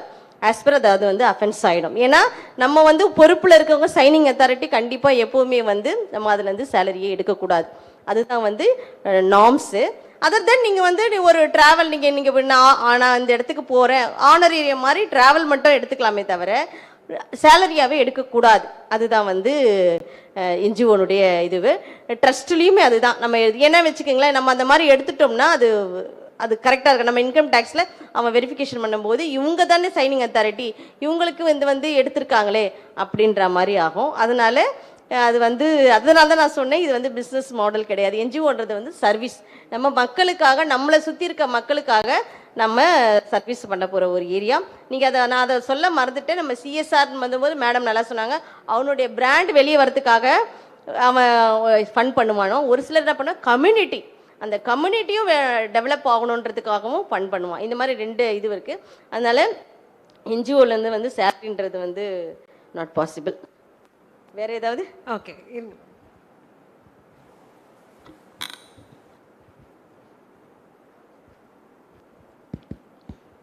Good morning. சிவபாரதி மேம், திருநெல்வேலியிலேருந்து வரேன். So student TNSI Tamil Nadu student இனோவேட்டர்னு திருநெல்வேலியில் ஒரு டீம் வின் பண்ணியிருக்காங்க மேம். அவங்க வந்து பார்த்தீங்கன்னா பிளைண்ட் பீப்புளுக்குன்னே ஒரு ப்ராடக்ட் டெவலப் பண்ணியிருக்காங்க. ஸோ ப்ரோட்டோடைப்பும் பார்த்தீங்கன்னா முன்னாடி ஓகே. ஸோ டோட்டலாக பார்த்தீங்கன்னா அது பிளைண்ட் பீப்புளுக்குன்னு ஒரு ப்ராடக்ட் டெவலப் பண்ணியிருக்காங்க. ப்ரோட்டோடைப்பும் வச்சுருக்காங்க. இடிஐ மூலிமா 1 lakh rupees கிராண்ட் வாங்கிட்டாங்க. பட் இன்னும் நீங்கள் சிஎஸ்ஆர் ஃபண்ட்ஸ் அவங்க அப்ரோச் பண்ணணும்னா என்ன ப்ரொசீஜர்? ஸோ அவங்களுக்கு ப்ரோட்டோடைப் அவைலபிளாக இருக்குது, பட் அதை ரியல் மார்க்கெட்டுக்கு ப்ராடக்டாக அது வந்து சிஎஸ்ஆரில் அவங்கள அப்ரோச் பண்ண முடியாதே. சிஎஸ்ஆர் வந்து அது பண்ண முடியாது. நீங்க வந்து யாராவது உங்களுடைய அந்த ப்ராஜெக்டை காமிச்சு உங்களுக்கு உங்களுடைய வெல்விஷர் யாராவது இருப்பாங்க இல்லையா, அவங்க மூலயமா எனக்கு சப்போர்ட் பண்ணுங்கன்னு ஹெல்ப் கேட்கலாமே இதில். இல்லை கவர்மெண்ட்டு கூட நீங்கள் இதை கேட்கலாமே, நான் இது ஒரு இது இவங்களுக்காக விஷுவல் இம்பெக்டுக்காக நான் இதை மாதிரி பண்ணியிருக்கேன், நீங்கள் எங்களுக்கு சப்போர்ட் பண்ணலாம்னு கேட்கலாமே தவிர சிஎஸ்ஆர் கிட்ட அப்படி போக முடியாது தனியாக. சிஎஸ்ஆர்ன்றது வந்து ஒரு என்ஜிஓ எப்படி ரன் பண்ணியிருக்காங்க, அவங்க எப்படி கரெக்டான என்ஜிஓவா, இவங்க மக்களுக்காக தான் சர்வீஸ் பண்ணுறாங்களான்றதை பார்த்துட்டு தான் கம்பெனி எப்போவுமே. நீங்கள் சொல்கிறீங்க நாங்கள் இந்த அமைப்பை 2014 ஸ்டார்ட் பண்ணோம், 10th இயர்ஸில் நாங்கள் வந்துட்டோம். நாங்கள் சிஎஸ்ஆர் ஃபண்டு வாங்குறதுல எவ்வளோ சேலஞ்சஸ் பண்ணணும்னு எங்களுக்கு தெரியும். ஏன்னா இத்தனைக்கும் நீங்கள் இது ப்ரைவேட் ஃபண்டிங்க்கு மட்டும் தான் போக முடியும், சிஎஸ்ஆர் போக முடியாது. ஏதாவது ஏஞ்சல் இன்வெஸ்டர்ஸ், இந்த ப்ராஜெக்டில் பர்டிகுலராக இன்ட்ரெஸ்ட் இருக்கிறவங்க, அது மாதிரி தான் நீங்கள் இந்த ஐடியாவை பிச் பண்ணி உங்கள் ப்ரோட்டோடைப்பை வந்து டெமோ பண்ணி நீங்கள் ஃபண்டிங் வாங்க முடியுமே கண்டி. ஆனால் ஸ்பெசிஃபிக்காக சிஎஸ்ஆர் வாங்க முடியாது.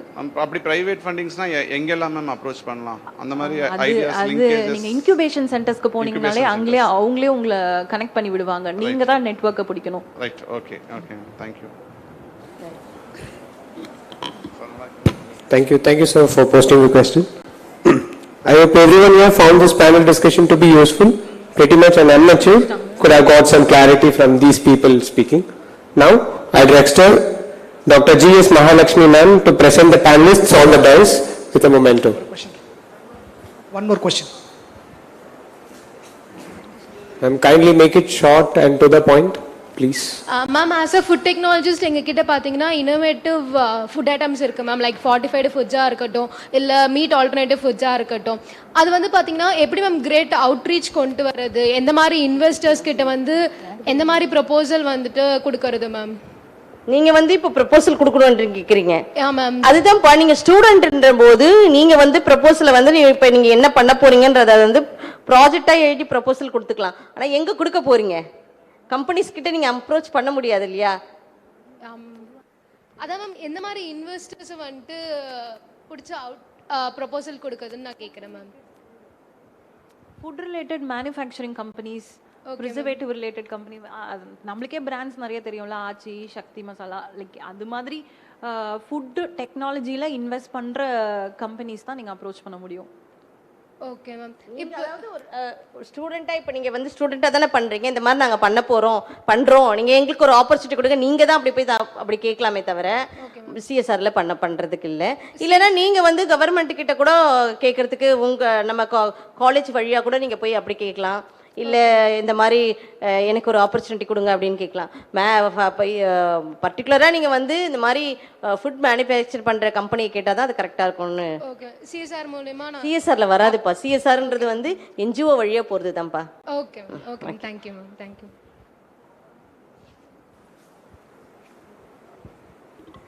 Any more questions from the audience side? Anyone? I will just take 1 minute. Yes, sir. I am from Tyagarajar Polytechnic College, Dr. S. Shanmugam.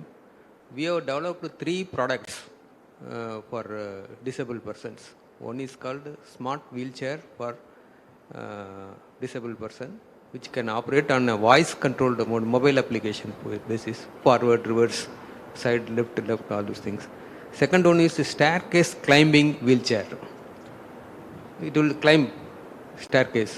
And third one is we are also in the process of developing in the artificial leg for the polio affected student. This thing. This thing is all the 2 products we have already made.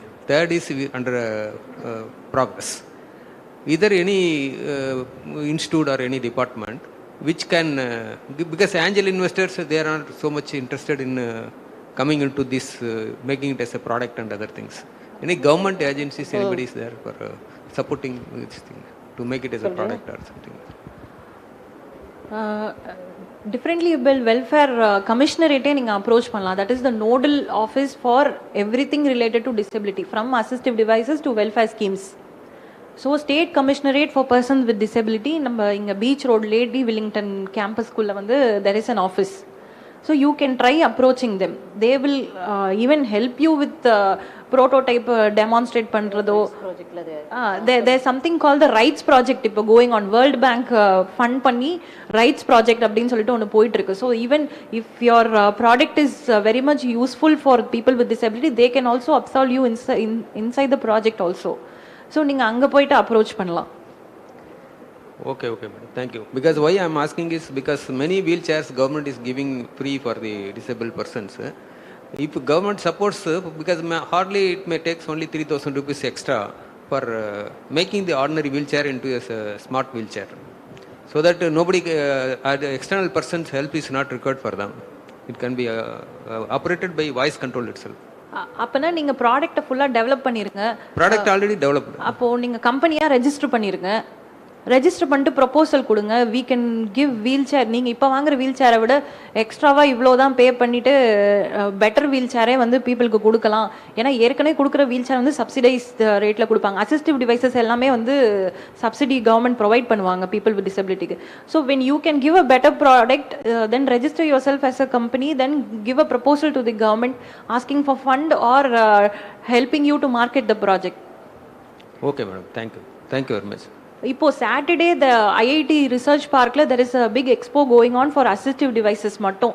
எப்படி different ஐடியாஸை assistive டிவைசஸாக வெளியே கொண்டு வந்திருக்காங்க அப்படின்னு சொல்லிட்டு. If any one of you is interested in social entrepreneurship, நீங்கள் visit கூட பண்ணலாம் 17th July. Okay, thank you, madam. Good morning, ma'am. I'm Cynthia Catherine in St. Peters, MBA. Okay, my question is, நாங்கள் ஒரு presentation வச்சுருக்கோம் for disability reasons. Like எப்படின்னா, இப்போது சென்னையில் பார்த்தீங்க அப்படின்னா அந்த ப்ராடக்ட்ஸ் வாங்குறதுல 2 பிளேசஸ் மட்டும்தான் இருக்குது. மோஸ்ட் ஆஃப் திருவான்யூர் சைட்லஸ்லாம் அது அதிகமாக கிடையாது. பாண்டிச்சேரியிலேருந்து வந்து தான் இங்கே ப்ரொடக்ஷன் பண்ணுறாங்க. ஸோ நாங்கள் என்ன நினச்சோன்னா, நாங்கள் ஸ்டார்ட் அப் பண்ணலாம் அப்படின்னு சொல்லிட்டு யோசிச்சோம். ஸோ எங்கள் கேபிட்டல் பட்ஜெட்டிங் எவ்வளோன்னு பார்த்தீங்கன்னா 15 to 20 lakhs. ஸோ இப்போது ஆஸ் எ ஸ்டூடெண்ட்டாக நாங்கள் என்ஜிஓ இல்லை ஆண்டர்பிரினர்ஸ் நாங்கள் எங்கே போனால் எங்களுக்கு அந்த அப்ரோச்சஸ் கிடைக்கும். We made some service also. So அங்கே வந்து என்ன பாசிபிலிட்டிஸ் பார்த்தீங்கன்னா, இப்போ 100க்கு 50% தான் எங்களுக்கு அது பாசிபிலிட்டிஸ் ஓகேவாகுது. ஸோ நாங்கள் எந்த மெத்தடில் போனால் எங்களுக்கு அது ஃபுல் பர்சன்டேஜ் கிடைக்கும். அட்லீஸ்ட் அபோவ் 80% ஆச்சு எங்களுக்கு அது ப்ராஃபிட் நாங்கள் எதிர்பார்க்கல. பட் ஆனால் எங்களுக்கு அது கரெக்டாக போகணும். பிகாஸ் நாங்கள் we made an ad made only. அவங்களோட ஃப்ளெக்சிபிலிட்டிக்கு ஏற்ற மாதிரி நாங்கள் அதை ரெடி பண்ணணும்னு சொல்லிட்டு யோசிச்சுட்டு இருக்கோம். ஸோ இந்த ஐடியா பாசிபிளாக நாங்கள் சப்போஸ் ஆஸ் எ ஸ்டூடெண்ட்ஸை நாங்கள் போய் அப்ரோச் பண்ணோம் அப்படின்னா அவங்க அதை அக்செப்ட் பண்ணுவாங்களா? எப்படி நாங்கள் அப்ரோச் பண்ண முடியும்? யார்கிட்ட போக முடியும்? நீங்கள் ஸ்டூடெண்ட்டாக ஒரு குரூப்பாக இருக்கீங்க. எஸ், குரூப்பாக இருக்கீங்க. ஆனால் என்ஜிஓ இல்லை. என்ஜிஓ இல்லை. நீங்கள் ஒரு என்ஜிஓவை ஏன் ரிஜிஸ்டர் பண்ணக்கூடாது? எங்களால் பண்ண முடியுமா? ஏன் பண்ணலாமே? யார் பண்ணக்கூடாதுன்னு சொன்னாங்களா? பண்ணலாமே, பண்ணலாம். நீங்களே ஒரு என்ஜிஓவை கிரியேட் பண்ணிட்டு அது மூலயமா நீங்க அப்ரோச் பண்ணிக்கலாம். ஏன்னா இப்பவே நீங்க டிசபிலிட்டிக்காக இப்படி ஒர்க் பண்ணும்போது ஏன் ஒரு என்ஜிஓவை இருந்து ரிஜிஸ்டர் பண்ணிட்டு ஒர்க் பண்ணலாம். ஓகே, இப்போ ஆஸ் எ ஸ்டூடெண்ட்ஸாக நாங்களாக போய் வாலண்டியராக கேட்கும் போது எங்களால் அந்த இது பாசிபிலிட்டிஸ் இருக்குமா? எங்களுக்கு பண்ணலாமே. இப்போ நீங்கள் என்ன எந்த இயர் படிக்கிறப்பா? MBA first year. இன்னும் 1 year இருக்கா? ஓகே, பண்ணலாம். இப்போ அபோவ் 18 தானே. அந்த அபோவ் 18 வயசுக்கு மேலே இருக்கவங்க தாராளமாக ரிஜிஸ்டர் பண்ணலாம். ஏன்னா அவங்களுக்கு அதுக்கு அப்போ தான் அவங்களுக்கான அந்த இது வேலிட்னு சொல்லியிருக்காங்க கவர்மெண்ட். இப்போ நாங்கள் எங்களோட கேபிட்டல் வந்து 15 to 20 வச்சுருக்கோம். ஸோ இந்த கேபிட்டல் ஓகேவா இருக்குமா, இல்லை நாங்கள் எக்ஸ்ட்ரா ஆட் பண்ணுற மாதிரி இருக்குமா? இது ஓகேவா இருக்குமா? அது ப்ராஜெக்டை பொறுத்து தானப்போ அந்த கேபிட்டல் உங்களுக்கு என்னன்னுட்டு. Okay, thank you ma'am. ஓகேம்மா. இல்லை, ஏற்கனவே என்ஜிஓஸ் ஏதாவது எஸ்டாப்ளிஷ்ட் என்ஜிஓஸ் இருப்பாங்க, அவங்க கூட நீங்கள் அட்டாச் ஆகிக்கலாம். நான் இன்னும் புதுசாக ஒரு என்ஜிஓ ஆரம்பித்து I don't want to get in to the compliance aspect அப்படின்னு நீங்கள் நினைக்கிறீங்க அப்படின்னா, you can get into another NGO, you can ask them to fund because you're not into the profit aspect. நீங்கள் ஒரு சர்வீஸ் ஓரியன்டாக இருக்கீங்க, இம்பேக்டை தான் பார்க்குறேன் அப்படின்ற போது you can tie up with another NGO, then you can ask for funding. அதுக்கப்புறம் marketing aspects, branding ஆஸ்பெக்ட்ஸ்லாம் அந்த NGO மூலமா you can try. Okay, thank you ma'am.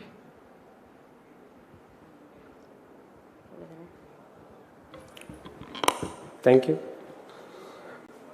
I hope everyone here found this panel discussion to be useful.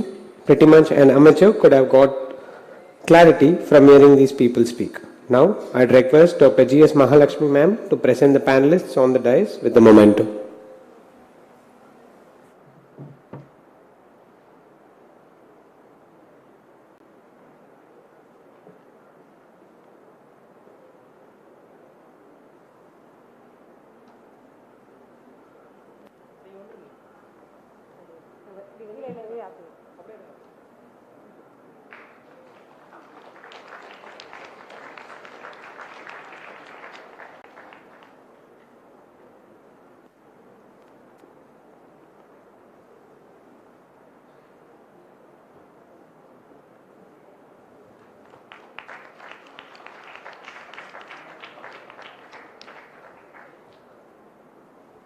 Thank you, ma'am.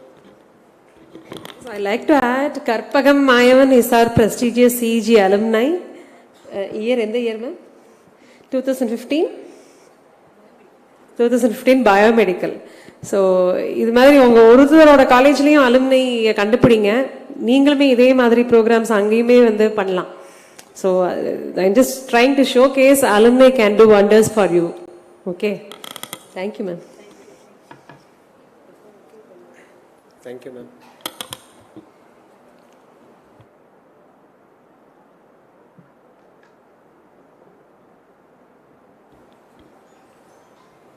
Now, moving on to the next session. This is going to be more of an interactive session, which is going to be on the topic effective communication to the audience and its significance in the domain. For this, I'd like to call upon Mr. Kapil Kumar onto the stage.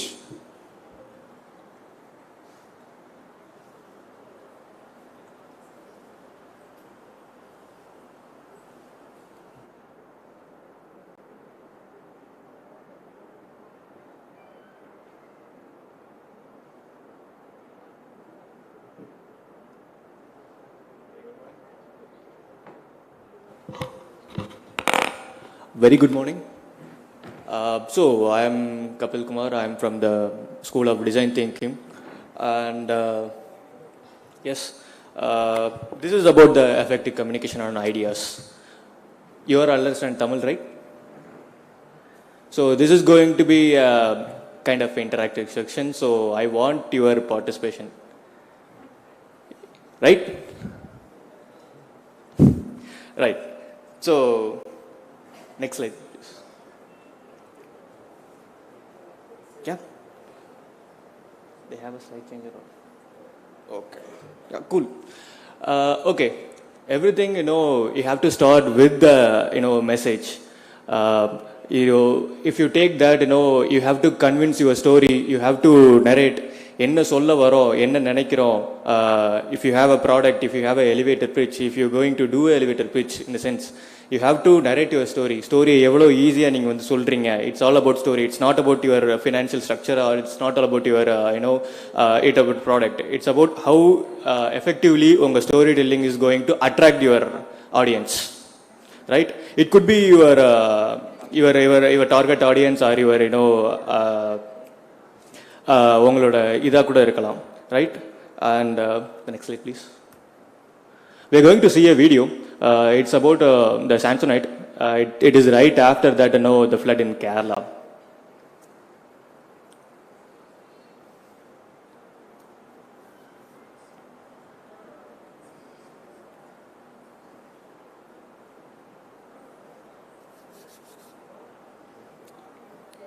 This is with the subtitles, I guess.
Yeah. So, usage of various characters, religions, and then they communicate what Kerala actually is. I know this ad was made by the Samsonite. American Tourister is their famous brand. Samsung is own American Tourister. So, that gives you an idea of how to narrate a story. ஒரு ஸ்டோரியை ஈஸியாக எப்படி சொல்ல முடியும், the way we can approach people in an effective way. Next slide please. It all begins with the why, right? இன்னைக்கு ஒரு company start பண்ணுறோம், if you have an idea, we should have that thought. ஒரு இருக்கணும், எதுக்கு நம்ம இதை செய்கிறோம், why are we doing this, what problem are we trying to solve, right? In the end என்னோட end userக்கு இது எவ்வளவு தூரம் வந்து யூஸ்ஃபுல்லாக இருக்குது, am I trying to solve their pain point, day to டேல வந்து பார்க்குற ஒவ்வொரு பெயின் பாயிண்ட்டை என்னால் சால்வ் பண்ண முடியுதா, am I right, I am to their எம்பத்தியோட அவங்கள வந்து நம்ம அவங்க பெயின் பாயிண்ட்ஸை புரிஞ்சுக்கிறோமா, அவங்க அந்த நம்ம சொல்யூஷன் வந்து there is effective to solve their problem, right? And next please. Here is that the golden circle. It all begins with what, how and why. We all know what product we are having. என்ன product வச்சிருக்கிறோம், என்ன service வச்சிருக்கிறோம், இல்லை வந்து what is our idea. We all know that, right? And we know how to do it. எப்படி பண்ணணும், என்ன செய்யணும் அப்படிங்கிறது வந்து நமக்கு தெரியும். But we should identify why we are doing this. If we are going to do this, if we are not in that solution, and the solution நம்ம கொடுக்கல, இந்த problem statement it still remains that நம்ம என்ன பண்றோங்கிறத வந்து whyங்கிற question வந்து we have to repeatedly ask for ourselves. And it all begins with that, if it is going to product or service or anything, எல்லாருக்கும் ஒரு way of doing things இருக்கும். For example, if you are going to solve a problem and it will be like just for an example of physically challenged, if you are going to or for example இது பண்றீங்கன்னு வெச்சுக்கோங்களேன், you are going to solve their elevator. Nowadays most of the places were having that ramp for the ivanga. If you are really going to understand the pain point of their physically challenged person from their perspective, from their point of view, empathy is all about thinking it from the other person's shoe. But the real important thing is you have to remove your shoes before that. நமக்கு இருக்கிற பயஸ், நமக்கு இருக்கிற perspective, நமக்கு இருக்கிற view point எல்லாத்தையும் remove பண்ண வச்சுட்டு how effectively we can think directly from their shoes. What are their pain point they're facing, என்னென்ன சின்ன விஷயங்கள் வந்து அவங்க ஃபேஸ் பண்ணுறாங்க அப்படிங்கிறதெல்லாம் பார்க்குறதெல்லாம் இருக்குது. This the why is all about that. And I am going to give you an example of Apple. எல்லாருக்கும் ஆப்பிள் என்னன்னு தெரியும், how they are doing it, right? And what they are doing it, they specifically Apple is not for everyone. They are very conservative about this. என்னோட product இந்த set of பீப்புளுக்கு தான், அவங்களோட target audience யாருன்னு அவங்க முடிவு பண்ணிட்டாங்க. then they are going to approach that. It's not for that we can buy smartphones on for that 8,000 rupeesல இருந்தே இன்னைக்கு ஸ்மார்ட்ஃபோன்ஸ் கிடைக்குது. But apple is little prestigious. It is because of the brand, right? So we have to specifically focus on why we are doing it, and we all know எப்படி பண்றோம், என்ன பண்றோம் நமக்கு தெரியும், எப்படி பண்றோம் தெரியும், எதுக்கு நாம பண்றோங்கிறது. This question is much more important if we are going to do it in a mass scale of thing. Next slide. And everything has a name, right? The brand is all about the name. Take for an example Microsoft, Apple or SpaceX. எங்கே போனாலும் உங்களுக்கு அந்த name, அந்த logos, it all keep on நமக்கு திரும்ப வந்து remember ஆகிட்டு கிடைக்கிற ஒரே ஒரு விஷயம் வந்து த நேம், தட் பிராண்ட். இந்தியன்லேயும் எடுத்துக்கிட்டிங்கன்னா ஃபார் எக்ஸாம்பிளுக்கு Amul is a very good brand, right? Next slide. Yes, TikTok. Of course everybody in this room knows what it is, right? TikTok is chit-chatங்கிறதோட alter name is the TikTok. WhatsApp is WhatsApp. Information system is Infosys and as well as the Microsoft. So you should identify your unique name for your brand if you are going to be brand, because in the end people will always look for a brand. You have the quality, you have everything, but it's all about the brand. Brandங்கிற ஒரு வந்து it will be like exponential growth. It's not like linear. You have the better product இருக்கலாம் நம்மகிட்ட வந்து, we have our services good, everything is good, but in the sense last endல people mindல என்ன இருக்கும் கேட்டிங்கன்னா it will be that brand. And next one is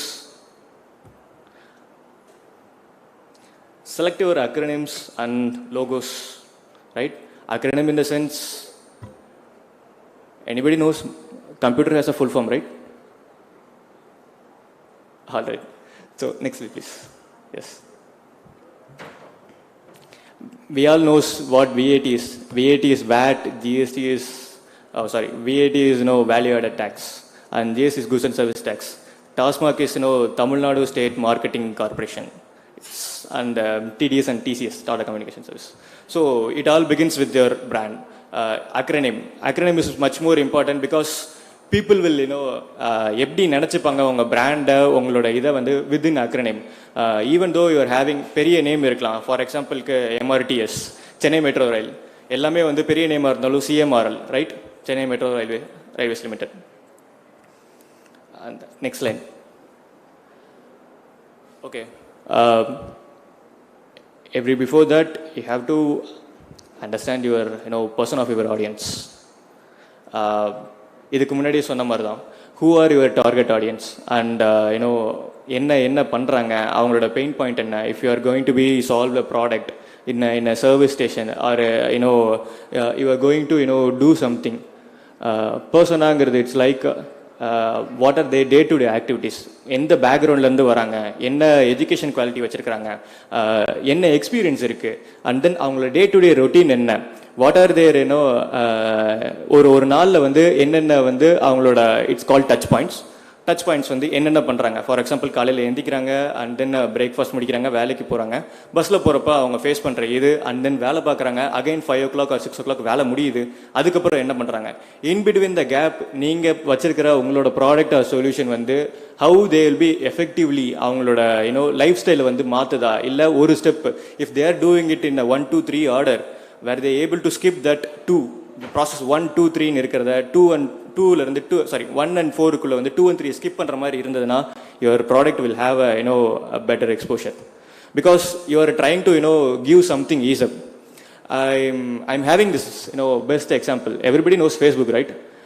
One of my colleagues grandpa, அவர் வந்து he is 90 years old. He is daily morning 9 o'clock his first thing is log into the Facebook. Why it is? Because Facebook has a better UI UX. Even a 90-year-old grandpa, I know him very well. Daily பார்த்துக்கிட்டு இருந்தால் ஒரு ஃபோட்டோக்கு like போடுவார், comment பண்ணுவார். He is very much active on social media. Even he knows where the logout is, where to hide, like, where to comment, and smiley and everything, just like a Gen Z. Nowadays நம்ம பண்ணுறத, in fact, it's like understanding their user. Of course, Facebookோட algorithm and then things were changing like that. But ஒரு 90-year-old இருக்கிற ஒருத்தரும் 15-year-old இருக்கிற ஒருத்தரும் they have the same experience with the UA perspective. It is all about that. And for that you have to understand your persona. எங்க இருக்கும். I'll give you a simple example. எந்த internet banking எதோ பண்ணுறதா இருந்தாலும் that logout button should be on the top right. It was meant to be that. And then the captcha is nowadays for that security purpose they are adding it. It all for that it based on so many approaches. நிறைய தடவை செஞ்சு முயற்சி பண்ணி அதுக்கப்புறம் தான் they identified that this pattern. Next one. Yes. In the slide you have said that various people of colors, people of ages, people of gender, everything. So persona is all about ஒவ்வொருத்தருக்கும். You cannot say that persona is for the different group of audience.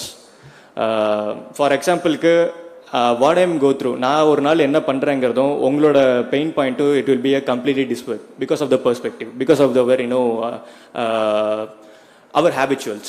So you have to understand ஒரு persona, ஒரு buyer or you are going to persona is a common thing. It's not for like நான் product வச்சிருக்கேன், நான் service வச்சிருக்கேன், என்னோட audience, என்னோட target audience அப்படிலாம் கிடையாது. You can do persona for your VCs. You can do persona for your staffs, your parents, your colleagues, or your friends. Everybody has a different personas. Day-to-day activity la irundha aarambichu, avanga habitual la irundha aarambichu, we are all different individuals. So even everything before that, you have to understand your persona. For our sake, we have to understand our buyers persona, who are our target audience. And yes, everything before that. Next slide, please. Yeah, thank you. It is in the end, it's all about the 60 seconds. I hope you are all aware any elevator pitch ஏதாவது பார்த்திருப்பீங்கன்னு நினைக்கிறேன், right? How effectively you can, narrate your story in 60 seconds. It's all about that. And how effectively and, உங்களோட ஸ்டோரியை வச்சுட்டு how can you influence? You have to create an empathy. You have to, go and approach people. Why you are doing and it all, even before that, what you are doing, how you are doing, why you are doing is much more important. So that's it. Any questions from your side?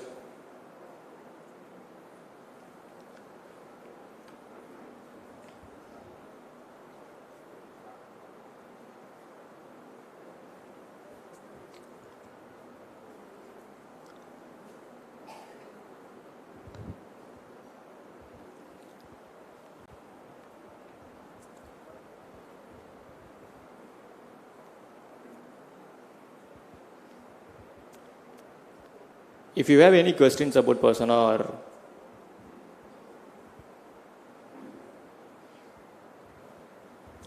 or about, influencing.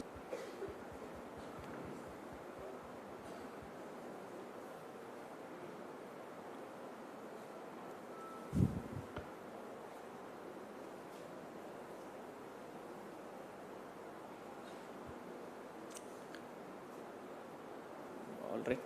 Yep. Thank you.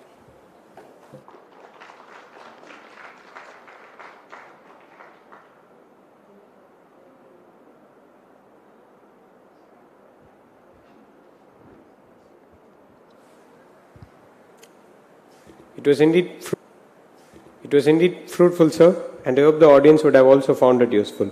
Thank you so much for your time, sir. Moving on to the third session of the day, it is going to be an inspiring speech from our guest, Mr. Aravind Subramanian, Associate Vice President, Startup Team, Chennai Hub. Sir, could you please join us on the stage?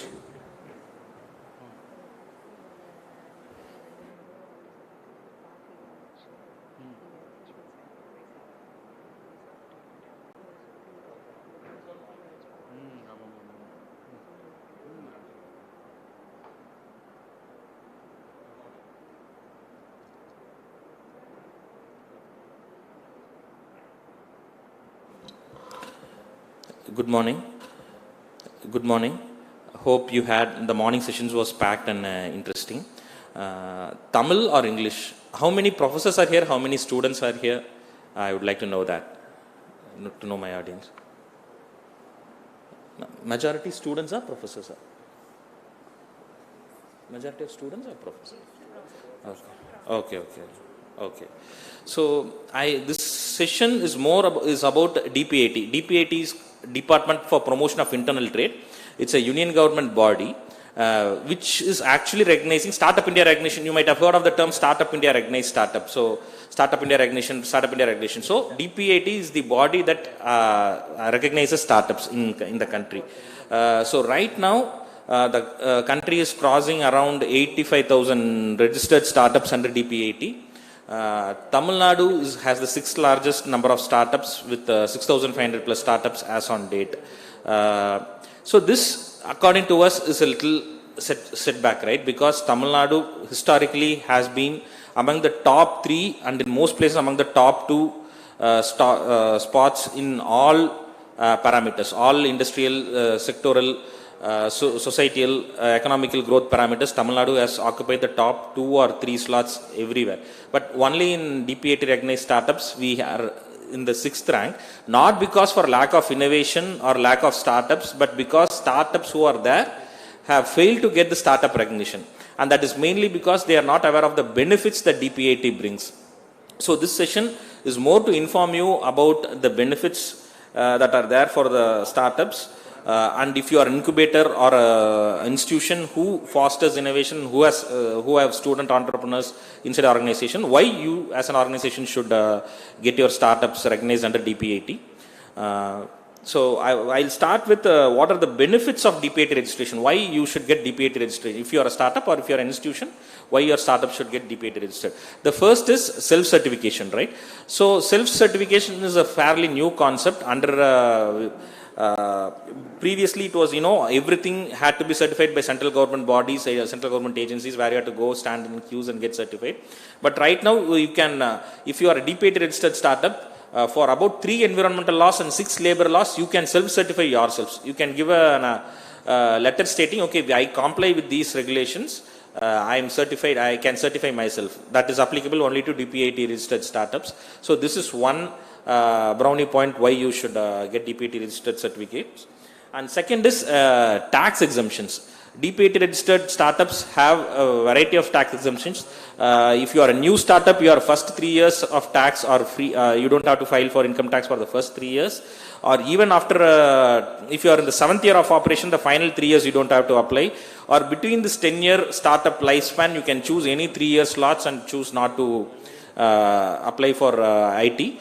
And if you are getting angel funds or VC funds, if you are raising external capital, your angel investor can apply for is eligible for tax rebates only if you are a DPAT registered startup. So these are the tax points for why you should be DPAT registered startup. And startup patents. So if you are a DPAT registered startup and you have a patent, you can get exemptions. There are multiple exemptions by various departments. Central government has some exemptions. Tamil Nadu government is providing some exemptions under FAME-TN. So these is, you can drop into FAME-TN office, and if you have a patent, if you have filed, I think you can get up to 25 to 75% exemption on various patents and IPs filed. Next is guidelines.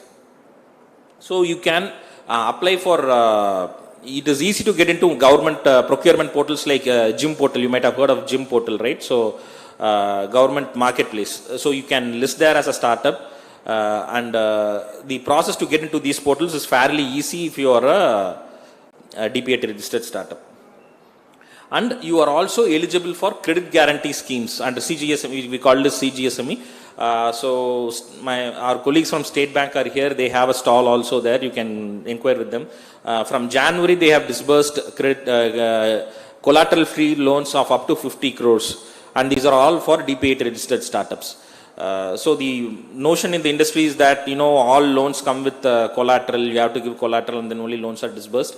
But CGSME is a boon in that sense. And banks are now waking up to that type of loan disbursal, and banks like SBI, Federal Bank, they are all supporting us in disbursing collateral-free loans. And you can tender participation, just like in GIM portal, is again easy. If you are a DPAT registered startup, you are exempt from various norms in the tender process, like earnest deposit and fast tracking. All this is easy if you are a DPAT registered startup. And the union government and state governments, we all conduct a lot of startup challenges and hackathons and all that. Participation and getting through to them and fast tracking that is also easy via DPAT registered startups. Easy winding up. So this is a very major point. Everyone is afraid of starting a company, not because starting the company is a tedious process, but it's winding up the company that is even more tedious process. You can start the company in 45 days, but winding up the company takes about 1 to 2 years, and that is why everyone thinks twice or thrice before starting a company. If you are a DPAT registered startup, the guidelines for winding up your company, shutting down the company is fairly easy. And connecting networks. So there are a lot of networks that you can be part of if you are a DPAT registered startup. All agencies have their own networking portals, where you have access to vendors, partners, banks, investors. So you will have exclusive rights to register on these portals if you are DPAT registered startups, right? Government schemes also, like I said, in tender processes, there are various government schemes, especially for DPAT registered startups, that are coming up, and they are increasing day by day. So these are the benefits for DPAT registered startups. Now, let's look at the eligibility criteria. What are the criteria that you have to fulfill in order to qualify for DPAT registration, right? So company age. Companies, it has been, the age of the company to be recognized as startups has been steadily increased from, when the term startup was coined. Earlier it was 6 years, then they made it 7, now it's close to 10 years. So you can be called a startup if you are under 10 years of age. Throughout this life cycle, like I said in the first half, you can have exemptions for tax exemptions for any 3 years bandwidth that you choose. So type of company, it has to be private limited or a registered partnership or an LLP to be eligible for DPAT registration. So if you are a proprietorship or OPC, you cannot be eligible for DPAT registration. You have to be either a private limited or a registered partnership or an LLP. So annual turnover should not exceed 100 crores.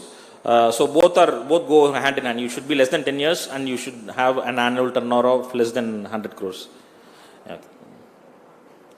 And it should be an original entity, right? So the company cannot be an offshoot of an earlier existing entity. You used to run a company and you break that company and spin off a different company, that is not eligible for DPAT. This company has to be incorporated originally from the beginning with the original set of directors, right? And innovation, there should be an innovation component to your startup. So trading businesses, financial businesses that are not in the ambit of fintech, all these businesses are not directly eligible for DPAT registration. You have to prove to DPAT board that you have a component of innovation and then you will be eligible for DPAT. Thank you. Any questions on this? Thank you.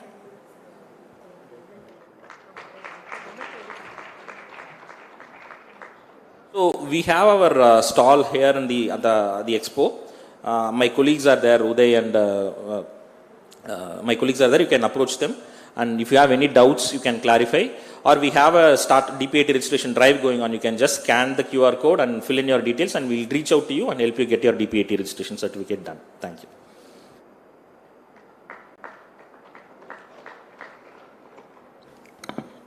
It was indeed a pleasure, sir, listening to your speech. I now request Dr. G.S. Mahalakshmi ma'am to present our guest with a memento.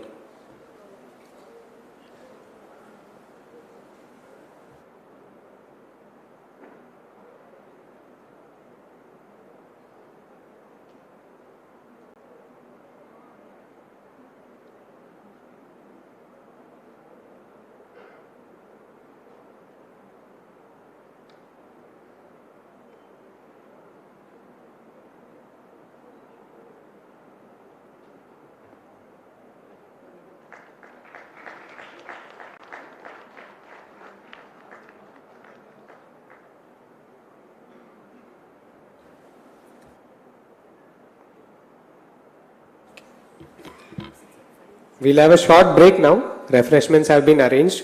It is to the left of this auditorium outside. So kindly take 5 minutes of break and assemble back here for the next sessions.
Welcome back everyone.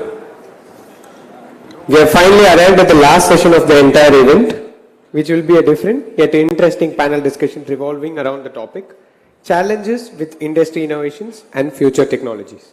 For this, I'd request Mr. Balu Ranganathan, co-founder, CANBRS Therapeutics, Dr. Francis Sommervale, COO, Strategy, NI Drive, Mr. Vivek Kumar, co-founder and director, Kaizen Secure Voice, Sivendra, Innovation Network Manager, ITNT Hub, Mr. Kaushik Krishna, Senior Technician Advisor, GUI, and Mr. Aravind Subramaniam, Associate Vice President, Startup TN, Chennai Hub.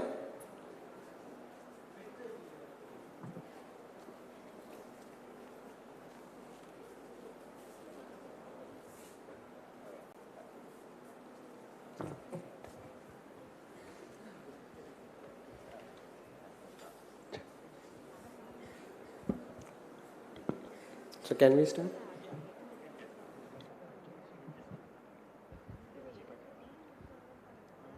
Hello. Firstly, good afternoon, everyone. So this is going to be a discussion about the challenges that industries face in how to adapt to the new innovation technologies that are coming up. So I would request all the panelists to introduce yourself, first of all, so that they will know what exactly you are coming up with, what are the ideas that you are prone to, and like how it has helped you in this field of industry. Yeah. You are the moderator, right? You sit there separately. Yeah, that's easy. No, that's easy. For us to address. Good morning. I'm Vivek, Director and co-founder of Kaizen Secure Voice Private Limited. We are a voice biometric deep tech company based out of Chennai. We are working on making voice as a primary access medium for most of our mainstream interactions and also trying to make voice biometrics as a national ID. So 1.4 billion plus and growing Indian population can be benefited out of it. Good morning all. My name is Balu Ranganathan. I am co-founder of a company called CANBRS. CANBRS is Cancer of the Breast Therapeutics. We work in the drug delivery platform. Basically, we are a biotech based company. Thank you. Morning. I'm Arvind Subramaniam. I am with Startup TN. I'm Associate Vice President for the Chennai Hub. So I take care of all the startup activities and ecosystem activities in Chennai, Tiruvallur, Kanchipuram, and all the northern districts, including Chennai. On top of that, I also head the technology initiatives at Startup TN. So yeah, bye. Hi, good morning to you all, to the panels and the moderator and also the distinguished guest who come here. I'm Dr. Francis Sommervale, and I'm coming from a kind of a medical technology background. So spent quite a significant amount of time. There are two things. There are doers and also there are going to be technical implementers.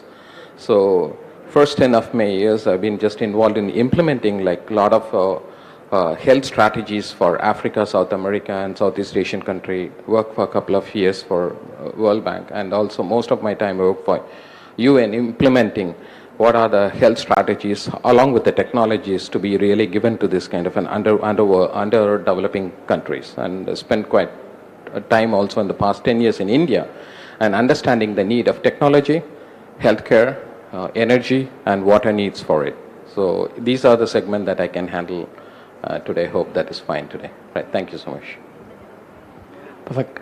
Good morning everyone. I'm Kaushik, and I work as a quantitative trader. I write computer programs that trades the financial markets, the Indian markets, crypto markets, Singaporean, US markets. And I also act like a senior technical consultant for GUI, which is an edtech platform. We are offering courses in data science, machine learning, software development in vernacular languages. Right? So I can primarily answer questions about finance, the use of AI and machine learning in finance, as well as in edtech industry. So thank you so much. So mostly it's like a healthcare voice and as well as like AI ML thing. So my question comes like, because most of you are handling like various technologies that are growing up over the time. In the recent times, like you see a lot like ChatGPT, AI, VR, everything is changing the world fast. So what exactly do you think these current trends, where does it take the industry to the future? How do you see like 10 years from now, like they ask in interviews, right? How do you see these technologies grow and how it is going to be useful for the people, as well as like how they can perceive that? Thank you. That's a very deep question. We might have to apply a AI module to understand this, or probably take the help of ChatGPT. However, considering the discussion in this panel, I will limit it to 3 topics: new tech, new threats, new governance standards. New tech, starting from ICT technology, innovation in ICT technology, which can be disruptive, which can be innovative, or restorative in nature, to quantum computing, to biotechnology, to space technology, to nanotechnology. The entire panel will vouch for that. There are advancements which are going up. These advancements are taking place at a pace where there is a very clear gap between the threats which are emerging due to these new technologies and the governance standards which are being put into place to arrest these threats. So there is a growing rift. Now, for example, if you take our national ID, which is based on Aadhaar, we primarily rely on finger as a primary medium, as a third factor of authentication, an inherent quality of a human being to authenticate him to provide a benefit or a direct benefit. Now, in a brick and mortar kind of an environment, like a traditional bank where you go to a branch and try to apply for an account, this will help. But when there is going to be advancements in science, when there is a lot of data, this data is being crunched and a model being created to accelerate the company from being a brick and mortar kind of an organization to a digital organization or a digital native organization, these structures which are there in place may not work. So there has to be advancement in technology to arrest these gaps. So the organization progresses from a regular brick and mortar kind of an area to a digitally transformed organization. Now, during this progress is where the new threats emerge. You get an SMS in the middle of the night. If you don't pay it today, your account will be blocked. These are some of the known areas where there is a lot of phishing happening. Now, this can be arrested with new governance standards. Now, the adoption of these new technologies will completely rely on synchronous coordination between these 3 areas: new technology advancement, addressing new threat areas due to these advancements, and the new governance standards to be put in place. For example, if you take the example of our SIM card issuance, today if you go to a Airtel store or a BSNL store or a Jio store and apply for a SIM card, there is a process to do a self-KYC and get the SIM card to your doorstep. But is this being followed? Is this being enforced? Why? There is a gap between the places where you can use DigiLocker, where the places you cannot use DigiLocker, and there is a gap in terms of taking this to the rural masses, the semi-urban and the rural public, to be able to understand that there is such a process and this can be adopted. To simplify this process, these 3 areas need to work in coordination to come up so that 10 years from now, there is no isolated technology. So the industry adopts a certain technology, but the government is still lagging behind in terms of a governance for this kind of a technology. We are giving leeway for these threats to increase day by day. So with this, I'll open the discussion and give it to Mr. Balu. Yeah, thank you very much. To add up to that, what we basically look into that, till the mankind is existing in this planet Earth, doctors cannot be replaced. Definitely, for sure, no robotic surgery, nothing. Everything comes and then goes, that's all. So ChatGPT, we also work on data analytics. So what we look into that is, it's more like adding value to the doctor's decision. That is what we are feeling like that can be done, because doctors cannot be replaced. Psychologically, no one accepts in the world, even wherever, even in the developed country, nobody psychologically will accept, okay, a doctor is going to be replaced by a robot for a surgery. I don't think so. Nobody will accept. at that time, say, outsider, yes, will say that, but once when it comes to an individual, they will definitely prefer to have a human doctor, what is dexterity of the hand, that means the skill set of the hand during the surgery. So all these things where your artificial intelligence, all those things, to our understanding, I don't think so I'm wrong. So to our understanding, it's going to only facilitate doctor's prescription or a doctor's decision. Thank you. I'll just give it to you. So yeah, to adding on top of Mr. Balu and Vivek, I definitely think not AI or any emerging technology is not going to replace humans, but it's a buzzword, right, going around, everyone's saying technology is not going to replace humans, but humans using technology will replace people who don't, right? I would like to quote an example, with all due respect. All my life I have believed, in professional life I have seen two sets of people who are the most averse to adopting technology, right? The first is doctors, second is auditors. So these two set of people, I used to run a service company. So these two set of people are the most difficult to sell, and even if you sell, then making them use the platforms, making them use the technology is very, very difficult. But the signs that this is changing starts with them. Now, when I go to a doctor, a government doctor at that, he tells me, Arvind, see, I see at least 150 people, 150 patients a day. Is there some way I can capture these data, store it somewhere automatically, and maybe use it for my learning later on, analyze the behavior, analyze patterns? Can you help me? He's a government doctor, but he says, I'll fund it. I just need it for me and a couple of my friends. Is there some way you can do this? Now, not 5 years, not 10 years, 2 years back or 3 years back, this could have been unimaginable. No doctor. And doctors are the ones, I think both my panelists will agree, doctors are the ones who use top-notch technology every day. They are in the midst of technology every day, but still adopting technology was a challenge for them. Now that's changing. Second, again, coming back to auditors, people know how, Tally salesmen know how difficult it was to push Tally to the Indian market, because without auditors adoption, it was a very big challenge. The thing that Tally broke was, breaking the mindset of auditors and then selling them, and then they got into the market.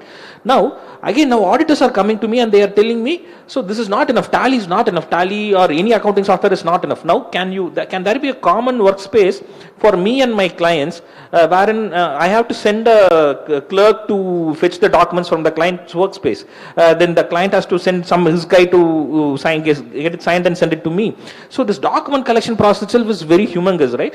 Is there some kind of technology where we can have a shared workspace, the approvals take place online? Is there some product in the market like this? So this is kind of mind blowing. All this shift is happening in the last 2 years, and this was even before ChatGPT. Now ChatGPT has come and thrown everything out into the wind, right? So everybody's coming. How can I integrate ChatGPT into my business? How can I integrate Google into my business? So this adoption, everybody is starting to think in terms of technology, how to make use of technology, and how to make their operations seamless, how to make their transactions faster with technology, starting with, and voice is playing a major role in that. Everyone wants to use voice to automate certain things, and as I was saying, definitely it's very not just difficult, it's impossible to replace doctors, but still a piece of automation come in the triage area, wherein so can patients be triaged earlier and then sent to the doctor, so that doctor's time is saved, so that more patients per doctor can this be done. So this is where technology is disrupting the small and medium businesses, doctors, healthcare providers, common people, and they see this trend only increasing every day, right? So yeah, thank you. Thank you so much. Actually, I thought two doctors don't agree with each other. Even the doctors and the techs don't agree with each other. Sometimes the things are changing. The reason for the change is that push come to shove. Actually, push and pull hypothesis. The data which is collected from 2019 to 2022 is nearly around 10,000 times more than what you collected in the 20th century. And until you collected to 2015, it was triple the data until you collected until 2000. So the data is a humongous volume. And the businesses are taking complete advantage of collecting the unstructured data into structuring. With human, it is impossible for you to structure until you come into a kind of an artificial intelligence playing a major role. Actually, it is also called this kind of an information automation. And RPA has to play a role. Yes, doctors are realizing it. The triage can never be replaced, automated or pre-done. Actually, if you know anybody about the triage, it is the first entry point of a kind of a decision what the doctor has to be deciding on that. Very difficult for a human to be replaced. I agree with Balu, which has to be a complement. Even though you talk about artificial intelligence, it is being created by human intelligence, converting into a kind of a multiple task of doctors' knowledge put together, coming into an artificial intelligence. Perhaps myself, Balu, actually Arvind and Vivek, all of us put together, we become a kind of a confluence model of knowledge together. Then it has been created with much more intelligence by a single media of deliverable channel. That becomes an artificial intelligence. Artificial intelligence is not coming from the sky or Mars or Jupiter. It is coming from us. Okay, I think we need to have a clarity of it. The problem in the industry is that there is kind of a four kind of a problem. We have lack of awareness, coordination, and clarity and security. I think this is the biggest threat. If you ask about that, like, hey guys, what do you do? I'm a programmer. Okay, what do you do? Actually, I write Java. I write coding for it. First of all, you need to know something called which industry you are talking about. Next week, I'm going to US. There is a huge confusion. And first question last week we had is that, Francis, we had a panel. Francis, what do you think about this kind of a recession, what is happening on, or a kind of an unemployment issue which is going to happen? Don't consolidate everything together. Trust me, you have to handle each and everything on an industrial based or a domain based. There are 7 industries which will never have recession or a kind of a slope down in the entire world which is going to happen. If you're asking about, is there any kind of an issues related to job cuts and everything on the kind of a financial market? Yes. Even within the financial market, are you going to talk about this kind of a banking finance? Yes. Non-banking finance? No. It is getting a huge boom. You will be talking about the thing, healthcare industry, like around medical insurance made $10 billion surplus last year. And they are looking at the job shortage in US alone, you will be surprised. 200,000 people are needed for it. Then where is the job cut? You cannot consolidate and put everything together and one size fit all. No. Huge kind of an uptake which is taken on the energy industry. The energy industry is really talking about this kind of a conversion into a kind of a non-fossil based. If you have an industry, yes. Educational technology is going up completely after COVID. Everyone are digitalizing. Do you know the thing, there are, in the afternoon in Bihar, there are schools are having a kind of an, almost like an Allen kind of an interactive classes from the afternoon? Huge demand of increases happening on. So lack of awareness and lack of, the problem and the threat is that we do not have a proper information coming from there. Travel industries, without which you cannot survive. You need these kind of a good data. And you need to really, unstructured data has to be structured for the department wise. Food industry is going rapidly high. I think we cannot consolidate everything and say, to answer your question, yes, we do have a kind of a challenges. How well we can coordinate, how well we can arrange structure, where we are going in the next 5 years to 10 years now. Yes, there will be technology comes and goes. You never know. In Africa, when I was living, they would say the thing like around, we are the safest position. You know why? By the time the technology comes to us, all the northern hemisphere would have tested, and we dug where the waves goes above, and when it comes to the reformed and accepted by others, we take it on. Even though we are delayed, and we are not really being to this. So just like Rajini says, no, later on the latest, so it comes to us all that. Okay, thanks. Perfect, yeah. I very well resonate with whatever my panelists said also, right? Which is, I see this large language models, be it ChatGPT or Google Bard or everything, as a productivity tool, right? Answering your question by putting more questions is, do I see ChatGPT or large language models being part of everyday life 10 years from now? Yes. Is that going to replace some jobs? Yes. Is that going to replace highly skilled and highly competitive jobs like financial trading or education, learning, medical? No, right? In these particular fields, these are going to act more like a productivity tool. What do I mean by that? We need to learn how to use these tools very well so that we'll be able to do a better job as such, right? Giving you an example, rather than talking abstractly, let's come out to an example, right? Which is, let's take learning. 5 years before, when my professors taught me, right, and they wanted to build on something, they used to give me links to resources which are available in the internet. Nowadays, doing that would not be the most efficient way to learn. What you should rather do is give a prompt to ChatGPT, right? Say that just put these things in ChatGPT. Whatever questions that you have, ask ChatGPT. It's probably going to give you more, build on to that as such, right? Yeah. So this is an interesting example, right? Because learning does not happen at a particular point in time. Learning happens throughout. Let's suppose I learned something from this panel today. When I am driving to my home, I will be thinking about it. I'll have a lot of questions about that. I will not have my teachers readily available to ask the questions at that point in time. If I could make use of these resources to ask the questions and get clarity, that would aid my learning process. One. Second way is, when it particularly comes to EdTech, right, there is no one size fits for all. Right? One particular curriculum is not going to help all the students learn. So we need to come up with personalized learning experience. Right? That's where these artificial intelligence is going to help us over there. Right? For example, in GUI, what we did was to, as a simple exercise, we conducted an assessment on the data science course that we are taking. We got the assessment results from all the students and put it out to a ChatGPT engine. Right? And this ChatGPT engine essentially gave us a detailed feedback report. It said that, okay, this particular student is good in these topics, they lack in these topics, and they could help, right? We could help them by offering these sort of assessments like that. So personalized experience is going to be another thing. This is with respect to the EdTech industry.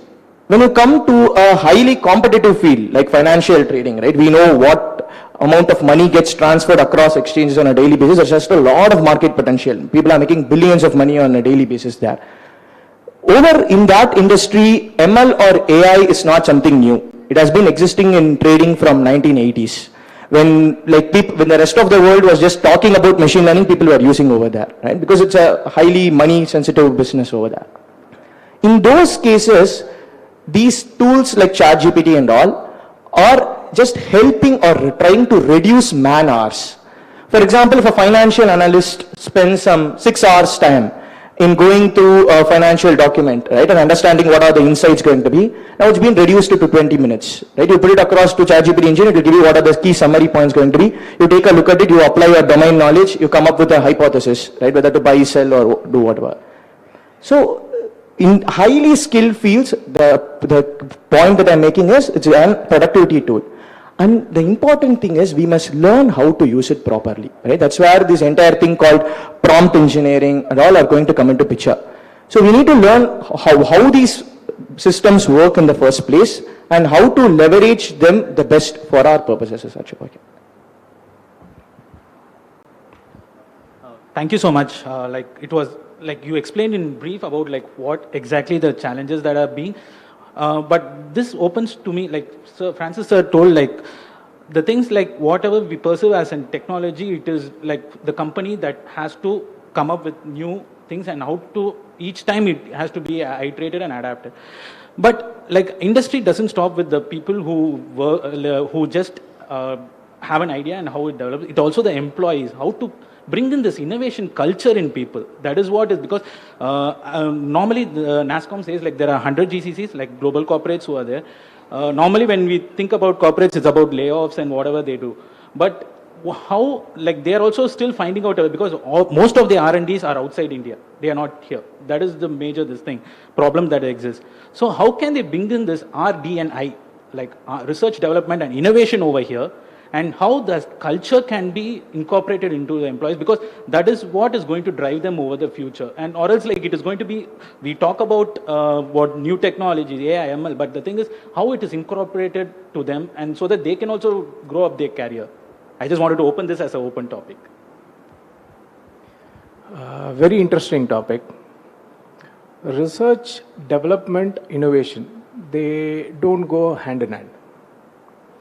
Research and development is based on certain facts. Say, there are 200 people in this auditorium. There is an acoustic model. I ask each one of them to say a brief about themselves. It could be in 15 languages, 20 plus dialects, using 200 different microphones, which are between 2 decibel and say 13 decibel. Some of them will be on a near field, some of them can be on a far field. So this data, when it gets accumulated, when it comes to our organization, we can do two things with it. One, create a model as is various condition and deploy it to make a process efficient. This becomes a restorative innovation process. There is a process, there is an inefficiency. You try to break that inefficiency and improve the process. It becomes restorative innovation. There is no R&D required here. Imagine the same thing if I hypothesize this data with 200 people and superimpose it on a 1.4 billion population. I need the strength of research and development, deep research and deep development, where you need mentorship, number one. This mentorship happens in organizations or educational institutions where there is a culture of research, culture of development, culture of innovation, such as Anna University, IIT Madras, IITs the world over. When you do this, when it comes to mainstream, the first thing which comes to skill development and skill gap is that the idea which comes to a IITian or a Anna Universityan who passes out from electrical engineering or electronics and communication engineering, he takes this knowledge and says, okay, there is nothing much to be offered in India. Why not go to US and start working there? So there is a brain drain. With this in mind, you'll have to look at research, development, and innovation as a sync. So now to create this research and development, a startup like me, take up a challenge which says, I can speak in any language, I can speak in any text, but I will still be able to identify you with the highest accuracy possible. So where do I look back? One, I approach the market in terms of my P&L, where I'll have to say, okay, this is my revenue forecast, this is my profit and loss. So I target a restorative innovation process to start with. While that is on, I'll have to look at the research and development angle to do some kind of a disruptive innovation. This is where I reach out to an university or IIT Madras or Indian Institute of Science, where there is deeper research, take mentorship, create a model and put it inside. So as part of this, when you have the skill internally into your organization, your reinvestment of money into research and development as a continuous process should go on. There are two factors which influence this. One, the flow of funds within your organization, the incentive which the government as an entity to improve this culture of innovation in India, entrepreneurship in India, and the incentives they provide for you to be able to sustain this momentum. So these three things, in my opinion, limited opinion, are the key factors between India becoming a very innovative organization. They say 5 years back there were somewhere around, I would request Arvind to throw more light on it. Probably there were 5,000 to 6,000 startups. Today it is 1 lakh plus startups, of which nearly 5 to 10% are there in Tamil Nadu itself. The idea of innovation is inculcated into our brains very early in our childhood days. You don't have a bat to play, you know what becomes a bat. So innovation is there in our DNA. The government has to incentivize these activities so that the skill which is available in India, in Tamil Nadu, does not drain out to the foreign countries. So these are some things which are very cohesive and have to be influenced over a period of time and reiterated over a period of time. So this is, in my opinion, is the current state. But does this stop organizations like us from going into complete autonomy? No. For example, if you take quantum computing, our Covaxin, when I was talking to the MD of our Bharat Biotech, Suchitra Ella, what would take you in the process of drug discovery about 3 years in terms of manual trials, physical trials, etc., was accelerated within a period of 6 months by use of quantum computing. So this accelerated the process of drug discovery, and thereby we have our COVID drug.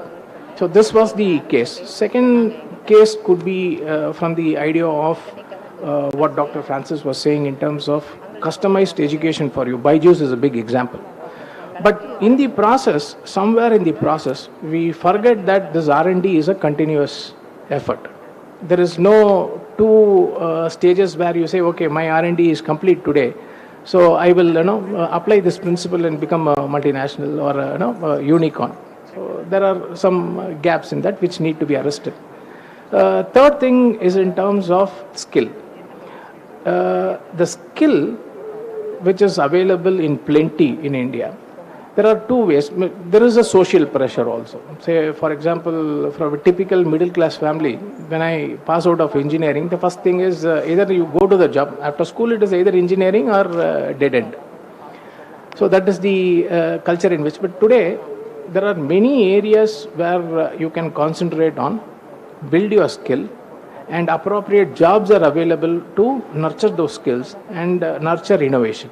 So this has to be taken to the public so that they are aware of these things. And without rural and semi-urban inclusion, digital financial inclusion will never happen. So we need these disruptive technologies. It's a cycle. So I will hand it to Sri Bala for the comments. Thanks, Vivek. It's RDI, Research, Development and Innovation. Basically, the federal government has to fund. Without the funding, it cannot be done anything. Like I have spoken to Prof. Mahalashmi for longer times, because no data we get free of cost.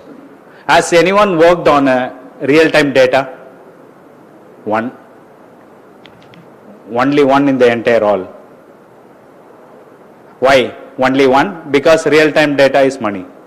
It's huge money. We work on we work on breast cancer. So if we wanted to get clinical data sets, actual clinical data sets, it's money. So we need to get the funding from the federal government, and of course state government also we need, and then put that into academia. Without academia, no, there is no. Since I was in academia some 7 or 8 years before. It's not like supporting the academia. Without academia, nothing can work out. All the technologies, even Google, whatever we use, came from Facebook, came from Stanford. So like that, it has to come from academia, where they work on actual clinical data sets, a spin-off from academia, okay, and many of them dropouts. Forget about dropouts and all. It's 1 in a million like that. Don't think that without a degree you cannot even survive a single day without a degree. That's all fake. So what I look into that is, any country is going to thrive or survive or going to go next level is going to be a knowledge-based society. So definitely federal governments need to put a lot of money into research and development, leading for innovation. We have an innovation index. I'm not very sure which country where they are lying all about that, right? Unless otherwise they put a certain percentage of GDP. I don't want to go too at the macro level. Certain percentage of GDP need to be invested into the country's research and development. And our guys are so intelligent. No second thoughts in that. But it works on the smartness. How it works on the smartness? Unless otherwise they get the real-time data. I mean, real-time data means for any data I mean by. Not necessarily biotech or not necessarily healthcare or not necessarily medical technology. Number of cars traveling in a Mount Road. That's a real-time data. How many cycles inside the campus? That is real-time data. That data generation is not that easy. Someone need to work to generate the data. So you cannot ask a person or an intern to do it free of cost. They will do, but to our understanding, to my understanding, that's a limited one. You pay them well, definitely they can do that. It's no wonder in that. So they can generate, assume someone wanted to find out what is the pollution level inside an inner city. They need to find out how many cars, how many electric vehicles, how many petrol driven, how many bicycles, many things need to be done. So we need to pay them, at least 3 or 4 people need to be hired, they need to be paid, and if we cannot pay, so we need the funding from outside funding. how we can get that? Through the government funding only. And of course, in terms of the corporate funding, yes, I do accept. We in Asia, apart from Taiwan, apart from Taiwan, South Korea or Singapore, not much into the corporate R&D centers in the country. To my understanding, I may be wrong. Okay, so in that way, how we can do that is once when the corporate world doesn't do that anything free of cost, they will look into that, how much government has funded, what is the output of those funding. Then only they will invest. For them, each and every dollar is money. So what they will look into is, okay, government has funded good amount of money, there is some outcome coming up from the very intelligent people where they made themselves into a smart people. Now, okay, let's put some money onto them. Many countries, I don't want to mention the countries, they have failed. Corporate world where they have put the money and then they have failed also, that's okay for them. But they get the data. Data is money now, right? We get a lot of databases are available for us also. But again, we need to pay and then use that data set. So what I look into that is from RDI, research and development and innovation. Definitely, government sectors has to play a good role, and of course, our guy is the liaison officer between a startup and then all the other things. So, if he can put those things to their decision makers, that will be really fantastic. Thanks, Arvind. You can. Yes, Mr. Balu, definitely. So I'll answer your question.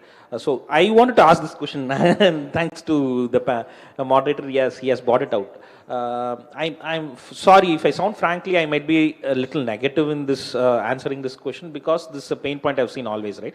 So we now, be it Tamil Nadu or India, we can proudly claim we are doing very well in terms of technology. We are technologists. We are adopting, be it AI, ML, be it electronics, IoT, EV. We are proudly saying we are doing great strides in these areas. But are we really? Because from what I see, at least closely, there is no real IP being created here at all. Be it ChatGPT or so. Just across from the road here, there is a company called Ilesa. They are doing fantastic works in terms of translation and transliteration. But they are building this again on top of only ChatGPT. Are they creating? Do they have their own engineering engine? No.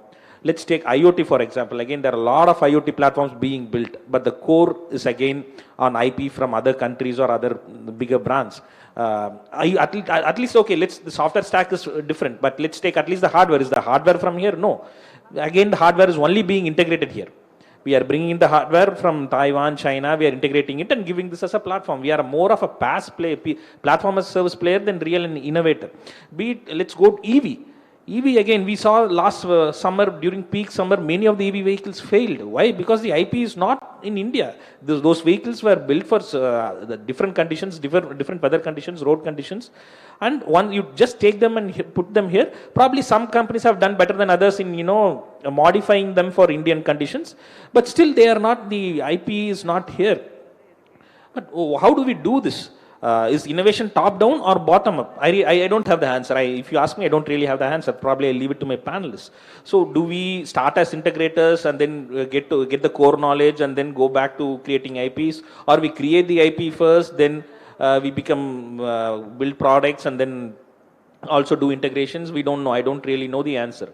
But like everyone said here, right? There is absolutely the biggest role here to play is by the government.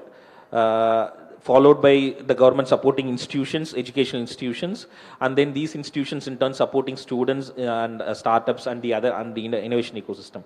I would love to end this with a quote from Mudurai, Avvaiyar's Mudurai, right? She beautifully said, "Atra kulathu arinir paravai pola, utrulu thervar uravalla, akkulathil kuttayum maambalum needulum polave otti uravar uravu."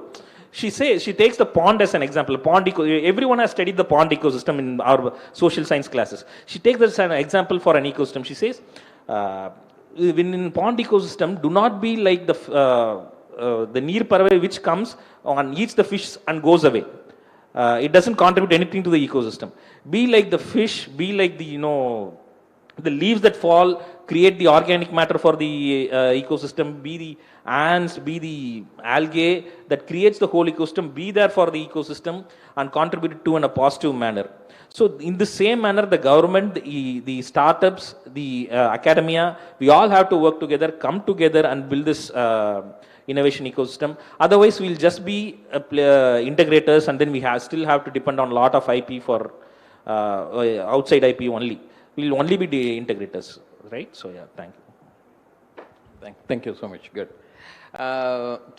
To address to your questions and innovation, I would take it in a two tangent. One is that innovation as a strength and one innovation as a threat. Let me address the first is the kind of a threat. Sometimes we spend a lot of money on innovations. See, by the end of the day, there is something called a kind of an end user's fate. Have you heard about that? End user's fate. For example, GST is an end user's fate. See, as a company, you can claim your GST back. As an end user, when you are buying a bread and a milk, you are paying GST, you cannot claim it back. Have you ever done it? So, accumulated risks, accumulated cost will be paid by the end users, not by the processors. This is the threat you need to see. When there is more innovation, there is going to be a kind of an R&D factor. You end up spending more money on that. Can you imagine Pfizer as the largest, pharmaceutical industry? How much of a percentage of your small tablet that you buy, how much of the money goes in for the R&D? You know that, huh? 62%. Who pays? I pay, you pay. The more they spend on this kind of an R&D and the innovation, it's going to be the cost incurred by the end users only. So in every industry, whether it's a travel industry or a food industry or a medical industry or an energy industry or a food processing industry, by the end of the day, who is going to pay is going to be the end user. Sometimes overuse of innovation is also a big threat, but we cannot avoid it. There is no guidelines and there is no governing factor, there is no regulator. Talking about the regulator, I was seconded and posted by the World Bank to the IRDA, which is the Insurance Regulatory Development Authority. Almost 6 months I was just flying in and go. Finally, I told them that you have only IRA, there is no D. You have information, but there is no development taking place. And you know what happened? The devil is in the details. People wanted to collect the data and wanted to really make money out of it. The entire India's really, the health data system is being sponsored by the technology company from the GIZ, which is the German Government Development Bank. They hold the data for us. They knew very well. Their contribution for the kind of RSBY program was only 10%, but they were holding the technology and the data. They know the wealth of the data, Indian health data. So I'm trying to say the thing, yes, we need to have it, but how well we are going to do it and overdoing will become a kind of a threat. But when it comes to this kind of students, when you talk about that, how well we are going to be having an innovation. Innovation is a kind of an attitude and an art. Sometimes I see every college, everybody compete with each other, cutthroat, and trying to really be a part of innovation for the sake of innovation.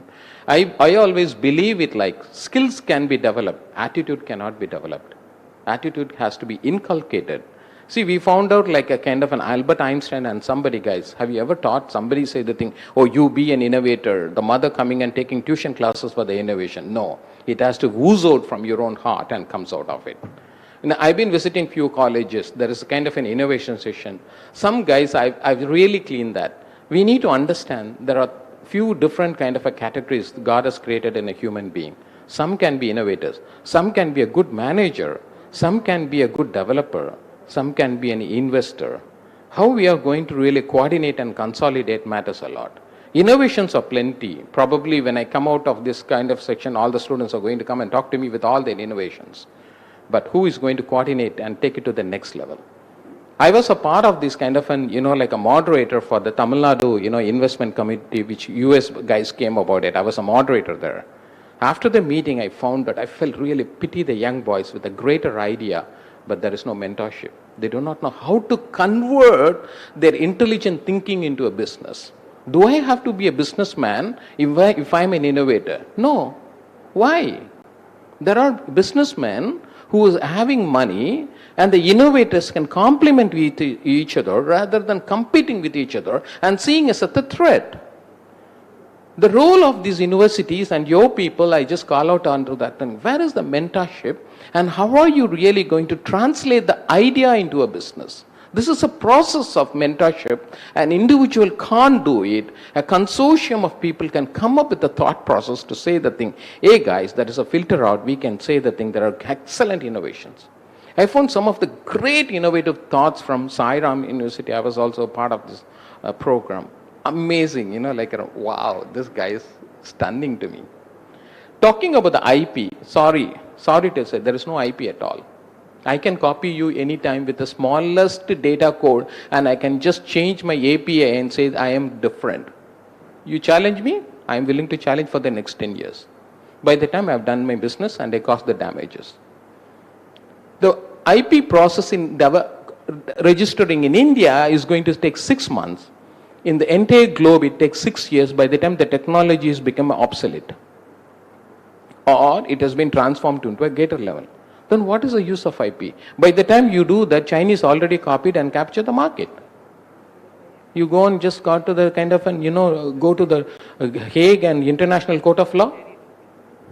Do you have money for it?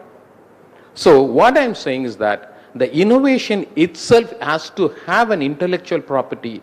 If you know how to secure it, secure it. If not, don't try to waste your time.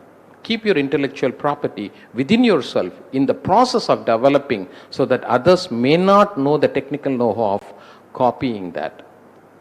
I think I've answered, right? Oh, wonderful, yeah. So I'm going to take an unorthodox approach to answering this question, right? Which is, two things have been established by the panel, right? One, R&D will always not lead to a successful product, right? There's a lot of capital resources that are required to do it. Second, we need good skills to do it, skilled people to do it. A lot of my panelists essentially spoke about how the money should come from the Indian government, pour it into academia, from the industry, pour it into academia and do it. But though these are all very valid answers, it's the ideal solution that we like. At this point in time, I don't think India has $200 million lying around where we can use to build the next chatGPT as such, right? We don't have it. We need to think about it prudently, right? We don't have the money, we don't have the resources. How do we go about solving this? I think in that case, it makes sense for India to copy the model of China as such, right? Which is somebody somewhere in the world has done something, let's recreate it over here.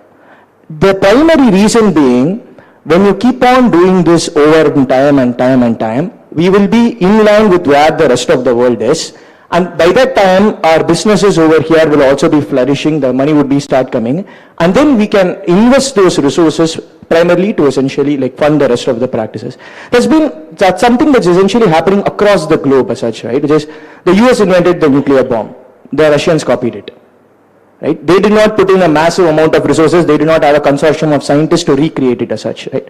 If somebody has done it, if you can try to copy that as such, right? Learning happens primarily through aping, right? The same way, research and development at this point in time in India, it doesn't make a lot of economical sense to essentially go about creating the wheel from the basic. Wherever the wheel is essentially created, try to copy it and build on top of that. Keep on building top of that, keep on refining on top of that. You are having a revenue stream which is coming in by the wheel that you have built, which could essentially, aid on the further process. The second thing is with respect to skill, right? As Francisco said, right, Doctor, I very well resonate with it, which is, it should be built in the DNA, right? Right from when we are in the first grade or LKG or something, we should start rewarding the students for coming up with novel approaches rather than rote learning. Right? It should be incorporated in our DNA. This is something that we can actually do without investing a lot of resources in it, which can change the mentality of the people over here. So I think these two ways, if we could approach, is the most prudent way for a country like India to essentially improve in R&D. Can I add one word, sir, please? I'm requesting Arvind and other things and all. Why not we take an aggregated model? To aggregate, I saw the investors are more confused than the investors where to invest my money, because he is putting in the money and he doesn't know where exactly invest. All the Americans, they've gone back, they wanted to invest some money here. So a panel of innovative thoughts in one vertical we can also call upon who is having some kind of a pocket in his money in his pocket, who wants to invest from 2 crore to 3 crore or 5 crore. There's a lot of guys who are having to invest or take a risk of 2 crore to really around 10 crores in a category of it on certain segment. They can always say they think this segment I'm just going to be really working out on that.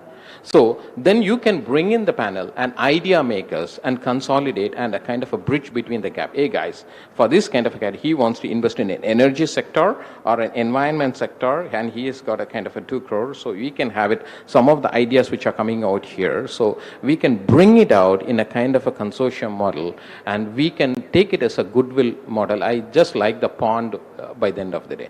So we all have to be coming in the human being. We need to support with each other.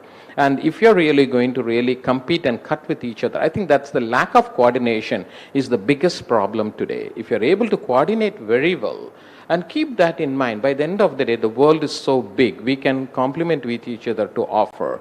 We don't need to really compete with each other. We can consolidate and complement and bring everything together. And we can, as he said the thing, I don't like, we need to be a negative example of copying China. No, I don't like that. Actually, we can be a little bit flexible and kind of the process of applying for the, like a startup capital becomes so tedious, the boys get scared about it.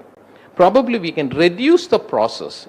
We have 16 process to get into this Tamil Nadu startup. We can at least reduce it and make it like a kind of a simplified 6 process, and then help them to really associate. There is one coffee forum you can make it and arrange for an investor and the investee with the thought process to happen. This can be fantastic, and we can do wonders. And don't say India doesn't have money. We have money, we have resources, we have knowledge, we have excellent idea, one of the best creation. I think we have everything. We don't need to look outside if we are able to coordinate very well. So I will take multiple levels to answer this question, right? So one thing is, yes, we definitely do have such a platform. We are working on a platform called TAN Fund, which is aggregating investors who are interested in investing, not just investment agencies who are interested in investing in Tamil Nadu, startups in Tamil Nadu. We are bringing them onto this portal and then connecting. It's a matchmaking portal just like your, so we are undoing that. And on the other hand, we also have Tamil Angels, which is an NRI portal where an individual NRIs, HNIs who are interested in investing again in Tamil Nadu startups can come and network with startups and choose this and choose to invest who, where, and how to invest, right? So yes, this is there. The next challenge, like you said, is India definitely has money, has a lot of money that can be spent towards, if not innovation R&D, at least towards capital expenditure for budding startups, right? But the problem is there is no knowledge on investment, startup investment as an asset class. So people are ready to invest in real estate. People are ready to invest in equity markets. People are ready to invest even in PE funds. PE markets are doing very good in India, but still the startup as an asset class has to reach further and to go to the next level, right? So only when that comes up, there are burgeoning, there will be a lot of angel investments and VC investments coming in. Now we have seen this again emerging. There is a VC fund from Tamil Nadu. For the first time, it's a tier 2 VC fund that has received SEBI recognition from Tamil Nadu. So we can see now that tier 2 investors are also ready to start investing in startups. But is this enough? No. Is there a long way to go? Yes, there's a long way to go. And from the state government perspective, we are trying to do as much as we can. We are trying to bring the ecosystem together wherever we can. And providing investments to startups is a big part of it. Like I said in my previous talk, when I was saying we are the 6th in place for DPAT, we are again we are like 4th or 5th place in terms of equity raised. Bangalore stands first with 21 billion or 22 billion. We are just 1.5 billion. So Bangalore is like 20 times ahead of us. But I would also attribute that not due to lack of funding or lack of innovation or lack of startups, right? It's again the DNA, the startup, the business DNA of Tamil Nadu or Tamils itself per se, if I could use the word alternatively, right? Many startups I know, I see, I mentor, they are averse to taking external funds. They want to bootstrap, they want to turn profitable, and only when they scale, they are looking at, okay, now I'm making money, now I know my business is proved. Now if I go, I don't, I know that I do not have to, be held by the neck by investors and forced to give out 20%, 30% equity. I can, but I'm in a good position to bargain for 10% or 15% equity for a much bigger sum. So startups in Tamil Nadu are this way. We all know the example of Zoho, which has grown to such a huge extent without external funding at all. So, and every entrepreneur, at least if not every entrepreneur, 90 out of 100 entrepreneurs I see today are more like Sridhar Vembu. They are, they are not like, I have an idea, give me funds. Not many of them are like that. Many of them are like, I have an idea, let me go to the market, test it, let me get customers. Now let me see if, okay, now this is validated, now okay, let me see what money I can raise. So this I see is a good is what sets it apart from the other markets. But somewhere we have to, complement each other, and there has to be a lot of capital coming into and to help startups grow better. So we have to meet in between. Yes. Thank you. Just moderator. Okay, simple question. Let me make it very interactive. We are in between. We are with the lunch. How many of you have gone to the Indian patent website? Moderator, please. No one. 1, 2, 3, 4, 5, 6. First go to the, thank you, some 7 or 8. Please go to Indian patent website. Kindly go there. Look into that, what is happening. US patent, many people would have gone, all those things, you can download all. In Indian patent website also, you can download the entire document. I don't know how many know that. Kindly go to the Indian patent search. You just type search engine, Google, everybody does Google, India patent company or India patent, you put that way. It will lead you to the Indian patent portal where you give just the keywords. And then you can get lot of information onto that. Lot means lot. I think 95%, I am not very sure, you can download the entire document itself, which they have submitted. Kindly go through that. That alone will take you to a next level. Okay, this has been done. This they are doing it. So let's think about in that way. Like what our Francis said, it's collaboration. We call convergence technology. Computer science people, okay, work with biotech. Electronics, work with MBA. At the end of the day, who is going to buy your product? A client has to buy the product or the technology. So we need to have a strategy to sell the technology also. Just the core people working on electrical or electronics or biotech or civil alone will not be sufficient. We wanted, that's what we call it as convergence technology. Thank you. Vivek. Okay, I'll shift the topic from data, innovation, research and development, and open up a new subject. We are collecting petabyte amount of data. What happens to the personally identifiable information contained in this data? How is our privacy being safeguarded? Now, there is chatGPT at one end, which is a generative AI-based product. At the other end, we have very rudimentary robotic process automation. Say for a telebanking system, you might say, I'm putting in my customer ID and I'm getting a gratification. So there's a wide variety of data being collected all across. What happens to the privacy? Where is this data stored? And how this data is going to shape the future of innovation? So I'll open this discussion. I'll come back to an answer at the end. I will start with Dr. Balu. Is that okay? Can we take questions from the, no, I mean questions from the audience? Till what, we have what time now? No, I'll just leave it to them. Okay, do you have any questions to anyone? Yeah, so like if you short answer probably on privacy. Privacy in terms of it, because I'm only into healthcare, highly confidential data, highly confidential, which certain, in what level of privacy in the sense, if, okay, in Tamil Nadu we have the, we have the data set. outside Tamil Nadu people, outside Tamil Nadu or outside India, no one will be able to access based on their IP. We know that. I had a US based company. Okay, so certain data where we can use it only in that state of US or only inside US. Am I clear on what I am saying? What I am saying is, I doubt very much how much amount of data sets we are putting into the public domain for others to access. I am not complaining about any country. From Asia, assume take it that way. Okay, I think that's very, very minuscule. That's very small. Whereas US data sets, they do have. Public domain also they have. But there is a restriction or there is a security where that state allows to download that data only from that state or only from US. So that's the level of security or secrecy they have. Yes. Can I have the question again? The question again is in a short form is personally identifiable information of an Indian citizen.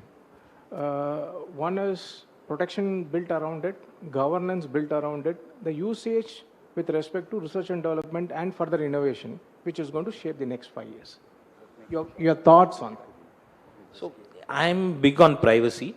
I'm very big on privacy. Just today when I was coming here, I'm on OMR stretch, I live on OMR. So when I was crossing this flyover, I don't remember exactly, I saw an iPhone ad. If people travel that road, they can see that iPhone ad. And I just said, your health data is private with iPhone or whatever.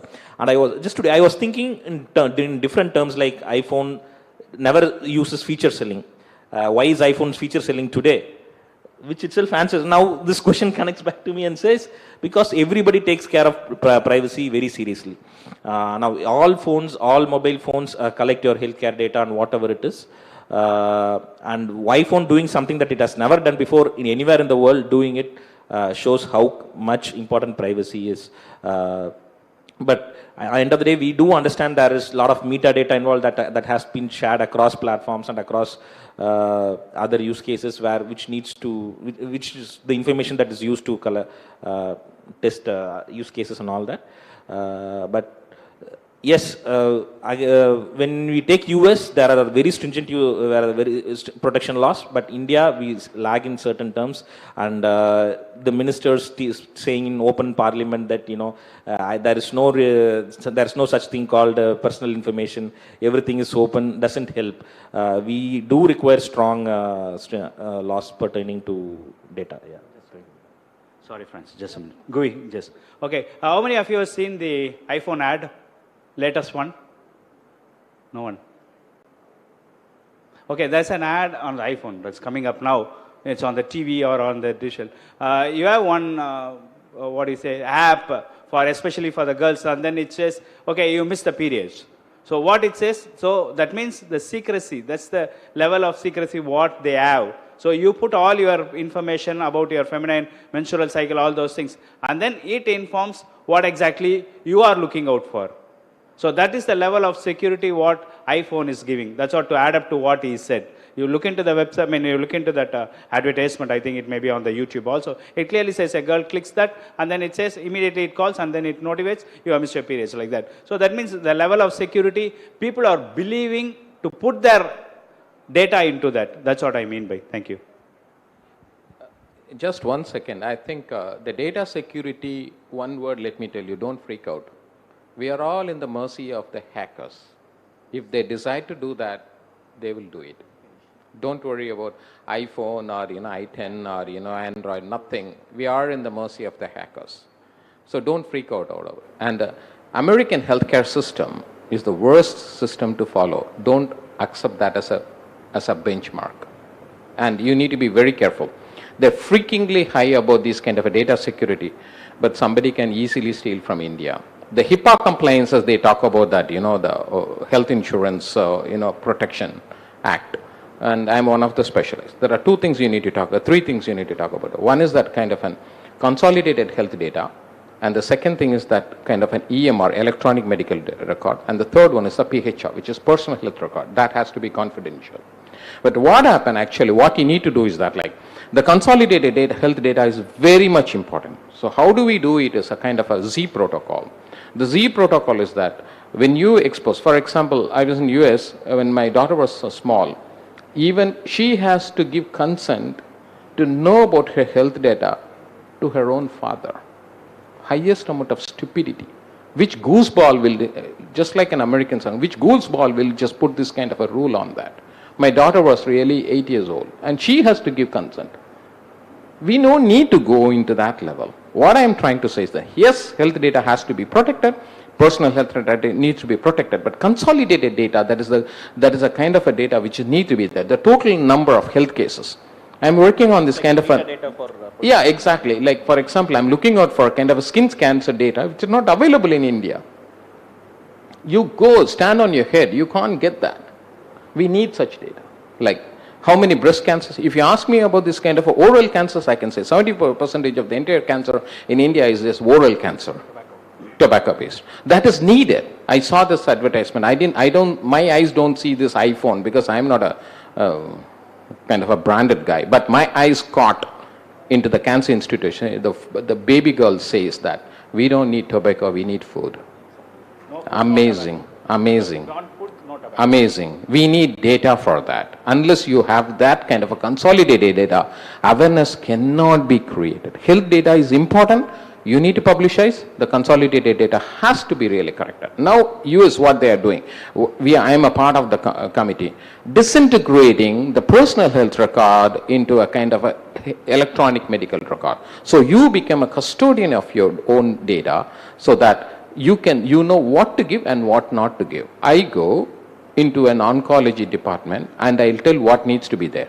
If I am going into a gynecology department, you're a wrong person. We allow only women's data here. So those kind of a data needs to be structured, not at the end. It's better to structure at the beginning. Then we know what to do that. The Z protocol is coming with a kind of a security of the health data coming in on board. Okay, yeah. So before I answer this one, right, it is a small clarity on the previous remark that made. I did not say that India doesn't have money. I said India doesn't have money the same way that US or the other developing nations have, right? Obviously, right? So, for example, last year, I think India spent on R&D was $14 billion, right? US spent on R&D was $717 billion, right? Yeah, $14 billion. And the US spend on R&D is $717 billion as such, right? This is just the government spending, right? And on top of that, there is a private funding also which is happening, right? That's just a small clarity. So when you are in this level, you need to play this ball game, right? You can't think of the big players and be like, I want to be the big player there, right? Second, when we come to this question, a lot of my people also spoke about the privacy angle alone. I would like to throw light on other aspects of governance also, right? It's not all about data being privacy, such, right? There are a lot of things like we need to stop the growth of fake information, we need to stop the growth of misinformation, we need decentralized data, and much more as such. So I think at this point in time, the Indian government, which is the authority to do the governance as such, has not had a stance on it. Right? They have been trying to do what their other counterparts are essentially doing, and they have not been pushing a lot also because these companies are investing a lot of money. When you say that you don't do business over here, they'll pull out. Right?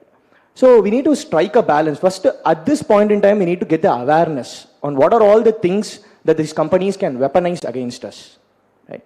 And what is our stance going to be on this as such, right? And meaning, we should not take it to the other complete end also, right? Because I work in cryptocurrency markets and all, right? I'm not going to say that, okay, it's all going to be decentralized data as the future. Let's not have the country essentially have access on it. That may not be the right thing, as Francis also said, right? Which is like too much governance or too much being afraid of this is not also going to work. At this point in time, I would say just get awareness on what are all the different things and come up with an action plan on what are different scenarios happen. What are we supposed to do? What should be the stance as a government over there? Yeah. Somebody has some questions. No? We can take some questions. Some boys wants to. But make it very, very specific question. And you tell whom need to be addressed to. Hello everyone, I am Nitish, founder of hrflow.work. We are a recruiting software.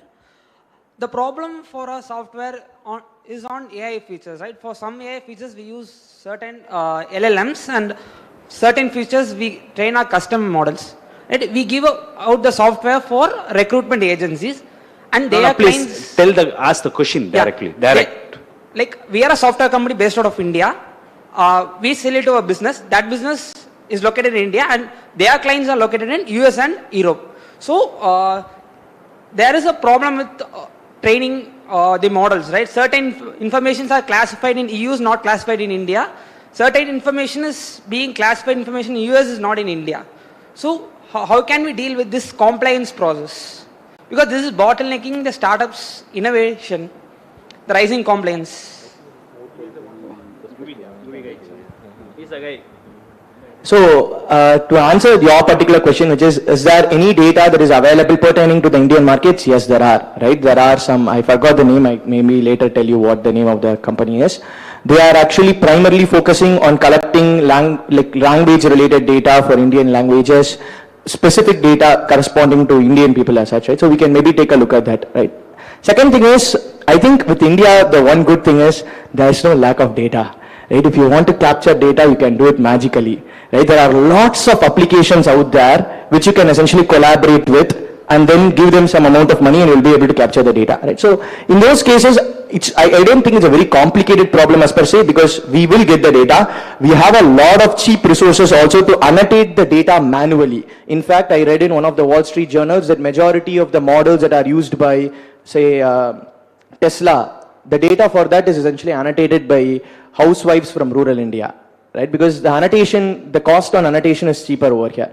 So in these cases where the low capital and low capital money and high human capital requirement, I would say go for our own thing as such over here.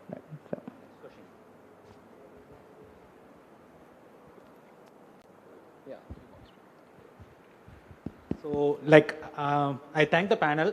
Hello. Sir, only specific question. I am not taking much time. The Indian pattern, whoever is filing the pattern, many people are saying it is taking 6 years, 8 years, 7 years. Is there any reform is to be done from the government so that clearing up the correct patents or really intellectual or really creativity, it can be cleared in short term, so that it will be useful for the people who are to go for a startup and as well as make a products? I think Arvind sir would be the right person. I don't have a detailed answer for this, I'm sorry, but 6-7 years, I think these are edge cases. These are not the norm. There are certain cases where it takes 6-7 years, probably yes, but most cases it's you can get it closed in 6 months, yes. And 6-7 years, I think you probably the person who advised me might also be talking about global. So first go India, then take to each every other country might take 6-7 years. I'm not saying no, there is no case that has gone 6-7 years. Probably 1 or 2 cases definitely take 6-7 years, but that depends on the complexity of the IP as well as the competition that you have, probably who has registered a stop gap or whatever, right?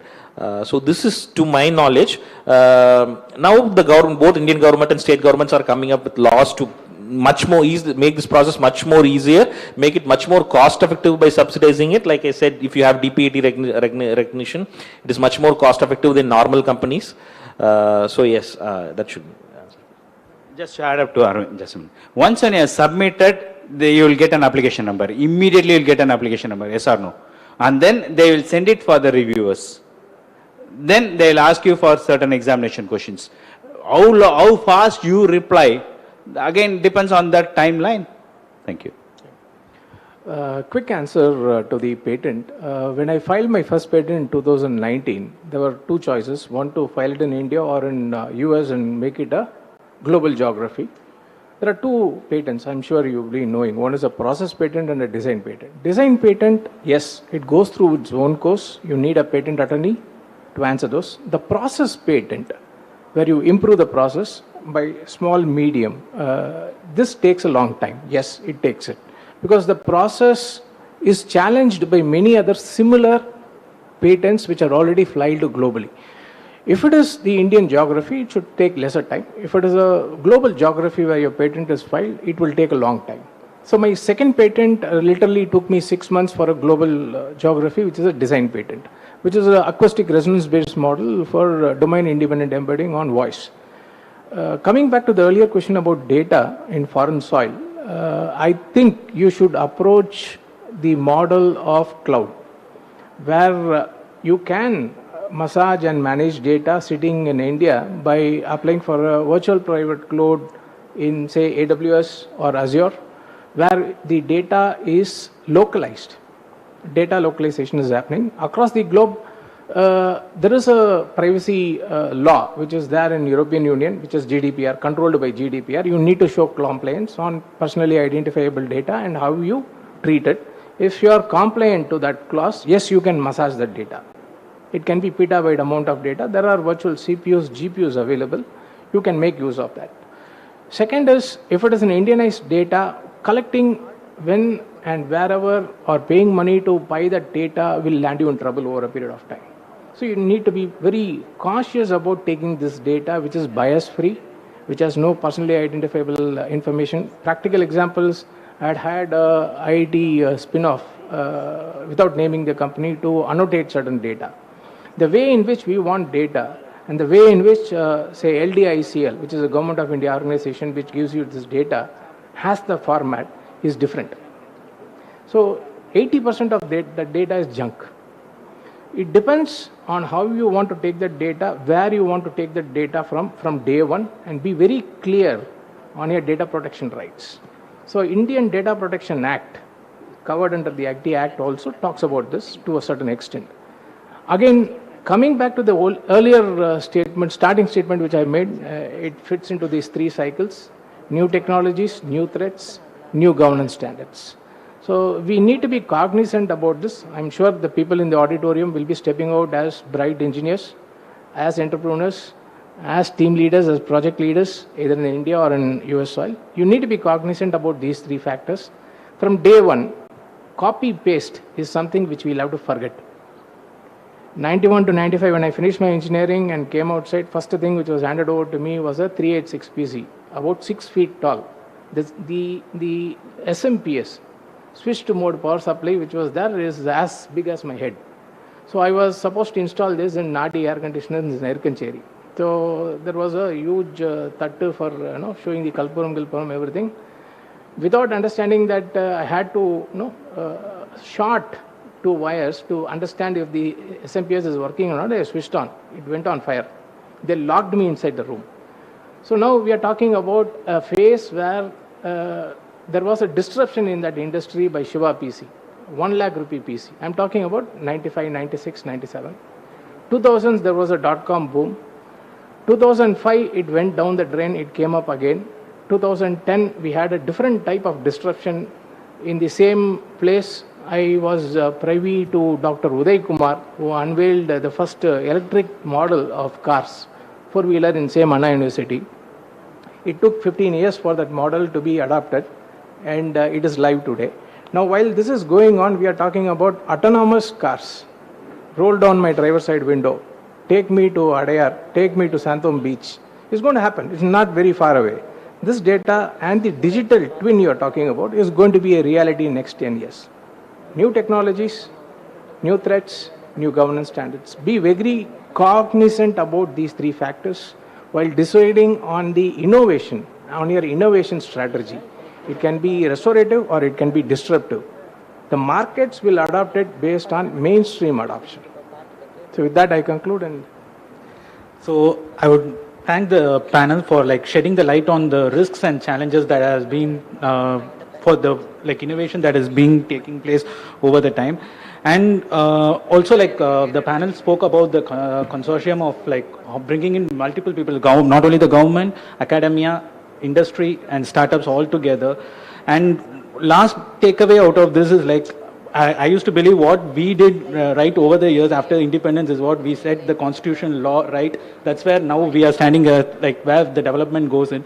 So I think when we set a consortium or a platform for this consortium and where we set a right innovation policy, everything will be falling in place is what I believe. And I think since a person from the government is also there and startups and academia, we are sitting in Anna University. So there should be a platform where we can set everything together and there should be a policy for this. So thank you so much and thank you for your time. Thank you. Thanks a lot. Thank you. It was a discussion which really should have aroused the listeners' interests. I thank each and every panelist on the dais, and as a token of appreciation, I request Dr. G. S. Mahalakshmi ma'am to join us on the stage and present each panelist with a memento.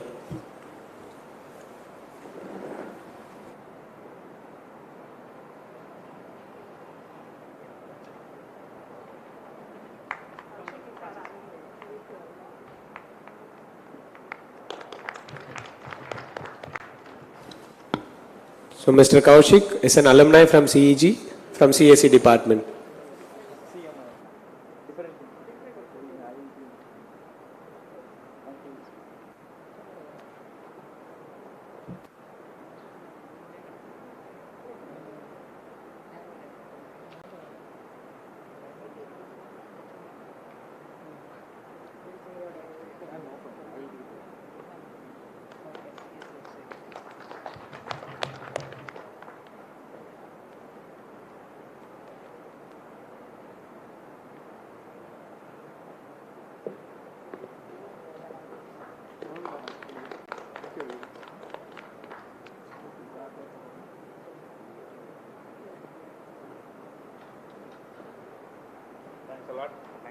For a great opportunity. I'm from East. It's a great opportunity to be in Alma. Thank you.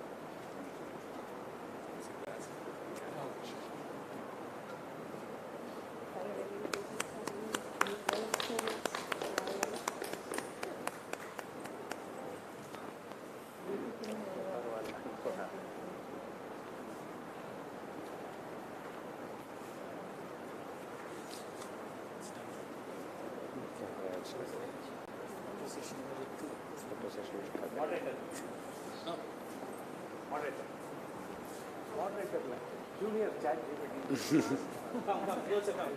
You are the MC for the done.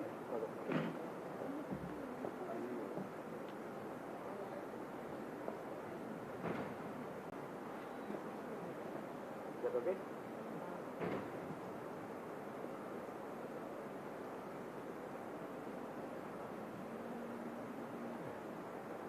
Thank you.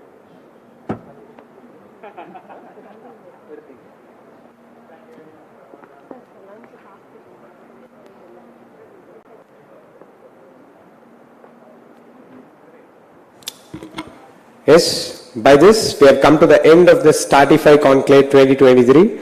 I'd request everyone to share your valuable feedbacks on this two-day event by scanning the QR codes, and e-certificates for your participation will be generated once the process is done. Thank you.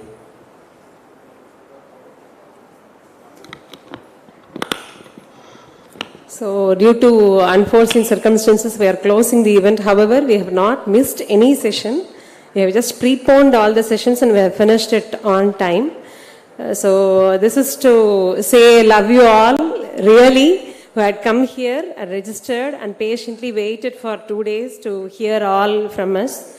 And the IT secretary and MSME secretary all have conveyed their wishes to you, though they could not make it. And Lakshmi Priya ma'am also had not able to come in the last moment. She was supposed to come. So all these three IAS officers have conveyed their wishes to you all. So I would like to thank every one of you to being present here, including our Honorable Vice Chancellor in absentia, Registrar Dr. G. Ravi Kumar in absentia, and all the authorities, and Dr. Meenakshi Sundaram, EDIC Chairman in absentia, and the rest of the authorities and friends and my team who were meticulously working hard 2 days for making this event happen. So this is not just a vote of thanks. I'd like to close it with one word. Hope you all have seen the brochure you have got in the registration kit. Book thorandu pathingla, students and colleges. So please see there. So there is an announcement. A rolling trophy is being announced for all performing e-cells. So the evaluation starts right now. So next year, this time, the next Startify 2024, the 1 year your e-cell activities will be evaluated. The number of participations you take with CED and university and number of medals or certificates you win, and so many other stuff will be counted. All those details will be emailed to the respective EDSL coordinators and principals as well. So this is to announce the rolling trophy, and School of Design Thinking has come forward to sponsor for the rolling trophy from this year. So please take care that you have maximum participation of the students from your community. Okay, so this is to announce that, and we are closing the session by now.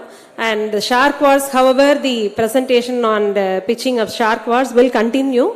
We will break for lunch and the Shark Wars will continue. However, few teams were not able to make it since we preponed. Few Shark War teams were not able to make it on time. So we are waiting for them to come so that the results of Shark Wars will not be announced today. It will be announced later. It will be communicated to the colleges, and we'll have another follow-up event next month, and the teams will be called here and the prizes will be announced by a senior IAS officer. So this is guaranteed. So right now closing it for now. Thank you everyone.